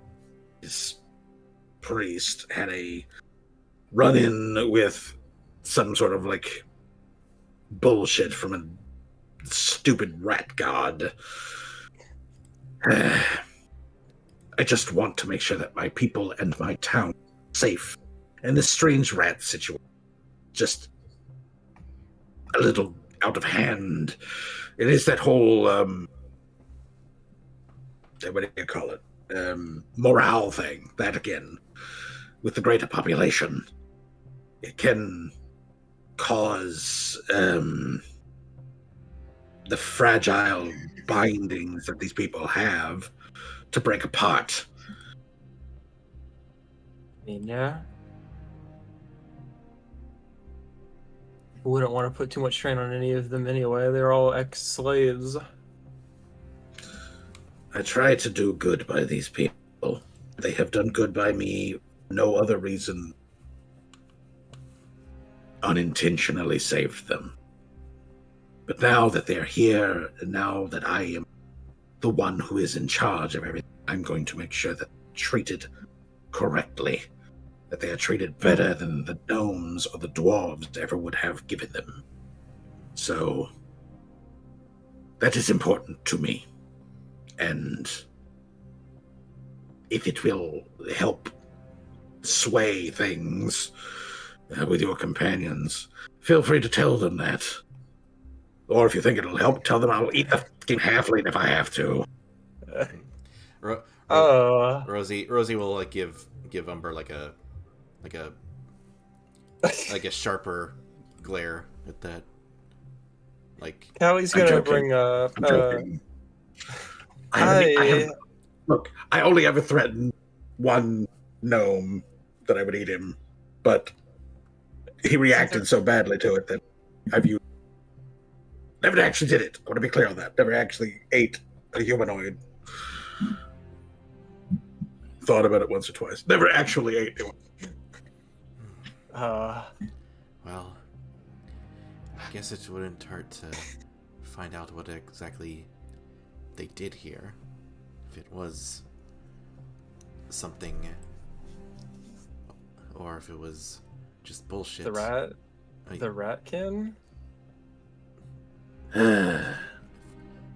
Well, Rosie, you have a way with people. Callie is quite intelligent, and she certainly seems to be getting along. Ariel, but if I am being honest, I really do think that you have a better way with people than she does. If you can figure out, or get them to tell you what's going on, and then pass that information back to me, I would be guilty as charged. But I'm also not going to ask you, Rosie, to break any sort of trust or promises or anything that you have with your companions. I would like you to use your best judgment, please. Yeah. She'll nod. And what does the rest of the party think? Should we all go and maybe see what? I think go talk to them would be a good idea. All right. I would say go talk to them after we rest up a bit, considering how kind of beat up we are. Yeah. Not like. I was also gonna ask Umber. Maybe that could. I was gonna ask her about the setting up the meeting thing with Drogue's Trade Company or whatever. What her fucking connections to the Drogue's Trading Company were, but that probably could wait. Yes, we can go over more details with that later. Callie just specifically brings up is I think our dragon friend might have something to do with them. The one that,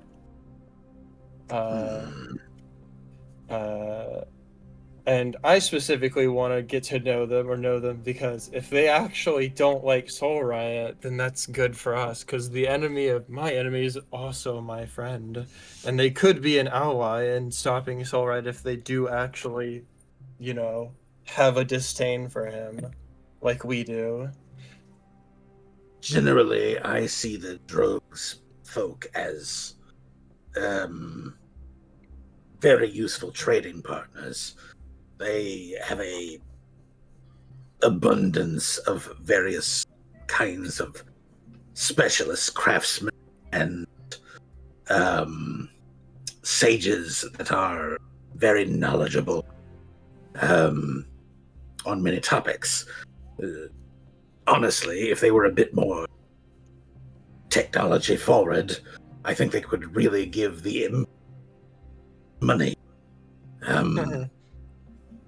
But as it stands, they're also a little strange. Not in a bad way, just simply they tend to do things ways that you would not expect. But I do know a few personal people. Give you at a later date in order to felicitate communication. Yeah.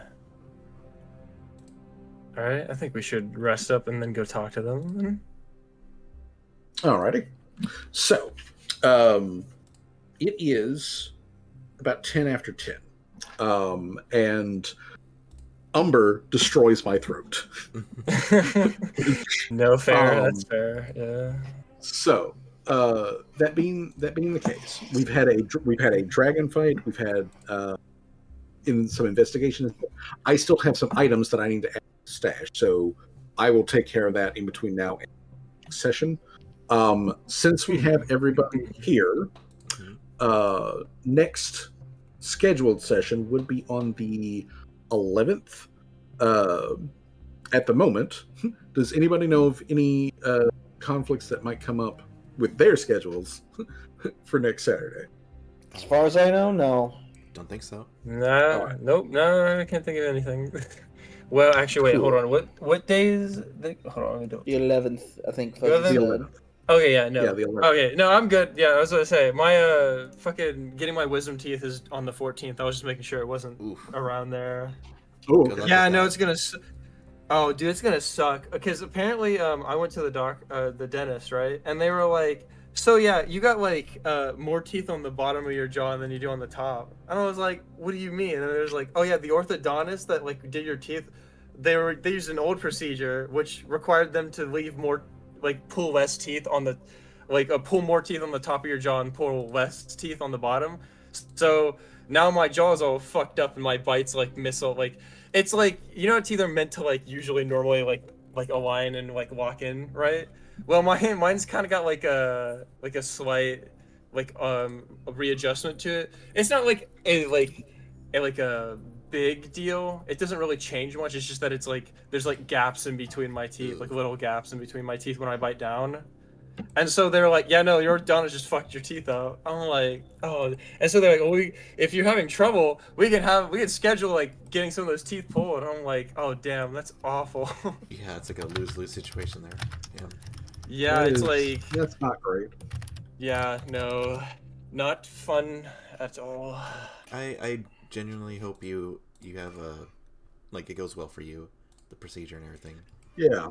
Yeah, because yeah, it's not gonna be fun because it's gonna obviously like I'm gonna probably have to like eat soup for like a couple of weeks afterwards. Yeah, I And remember. wait till it heals up and I whatnot. remember mine with some teeth getting pulled. It wasn't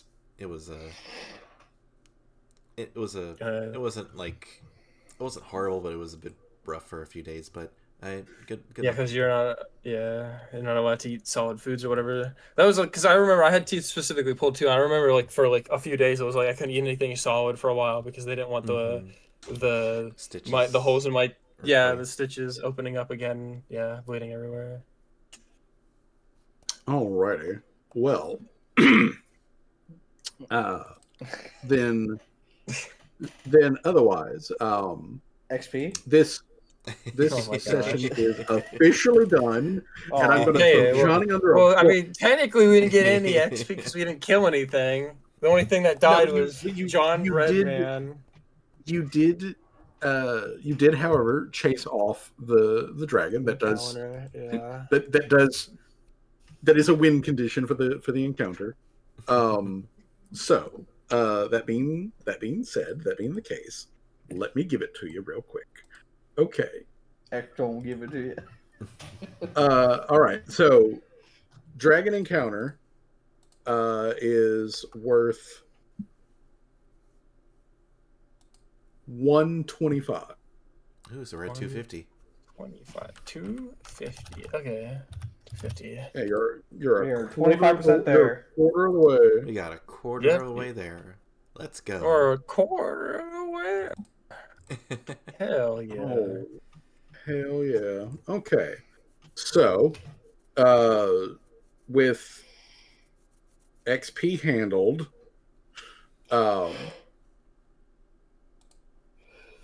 this session is officially over.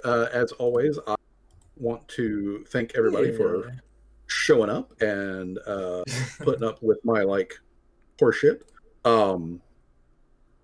I really wanted to just test out the Cloud Dragon and test out some other features and whatnot, which this may not happen for a couple of weeks.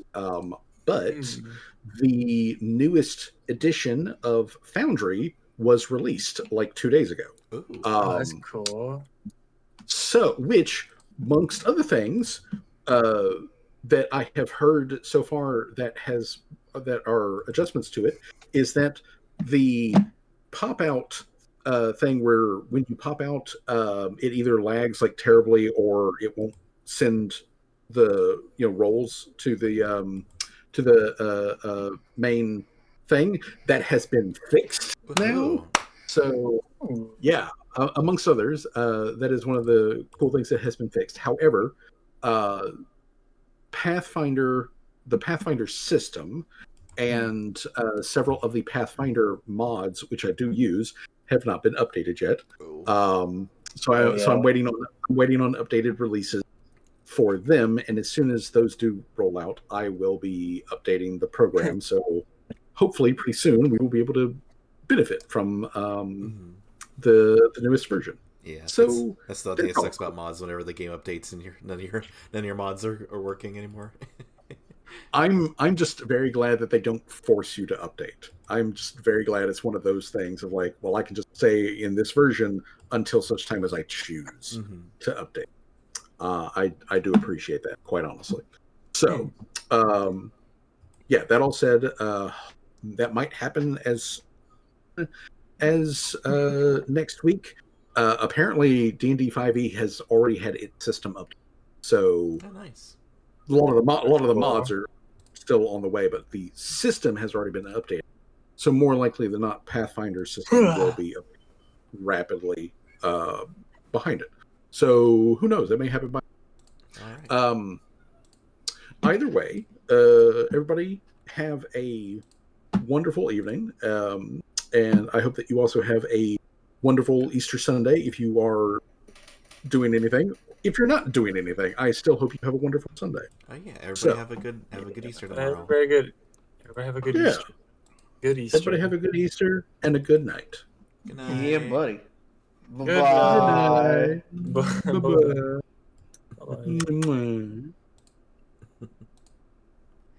All right. Well, that was a good session, and that was a hell of a boss fight too. And I appreciate everybody who was watching along. Thank you, Shadow, for the 3 years of subscribing. Wow, that is incredible. And thank you to Frisk. Thank you to Psyduck and everyone else that was lurking in the chat.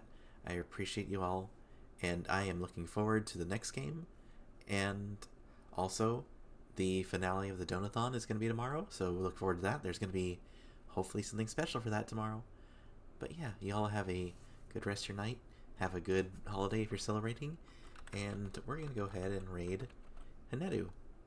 They are playing some Cult of the Lamb. And yeah, I appreciate you all. And don't forget to I forget what I was gonna say. Fuck. Don't forget to forget what you're gonna say. But yeah, y'all have a good rest of your night, and take care. And don't let anyone tell you don't deserve to exist. And maybe one day I won't forget to make a ending screen instead of just being talking. But yeah, hope y'all have a good one. Here is the raid message. If you aren't following, you can go ahead and use this one, or just use your own emotes, or just copy the words, whatever you want. And I will go ahead and see you all next time. Bye-bye. Mwah.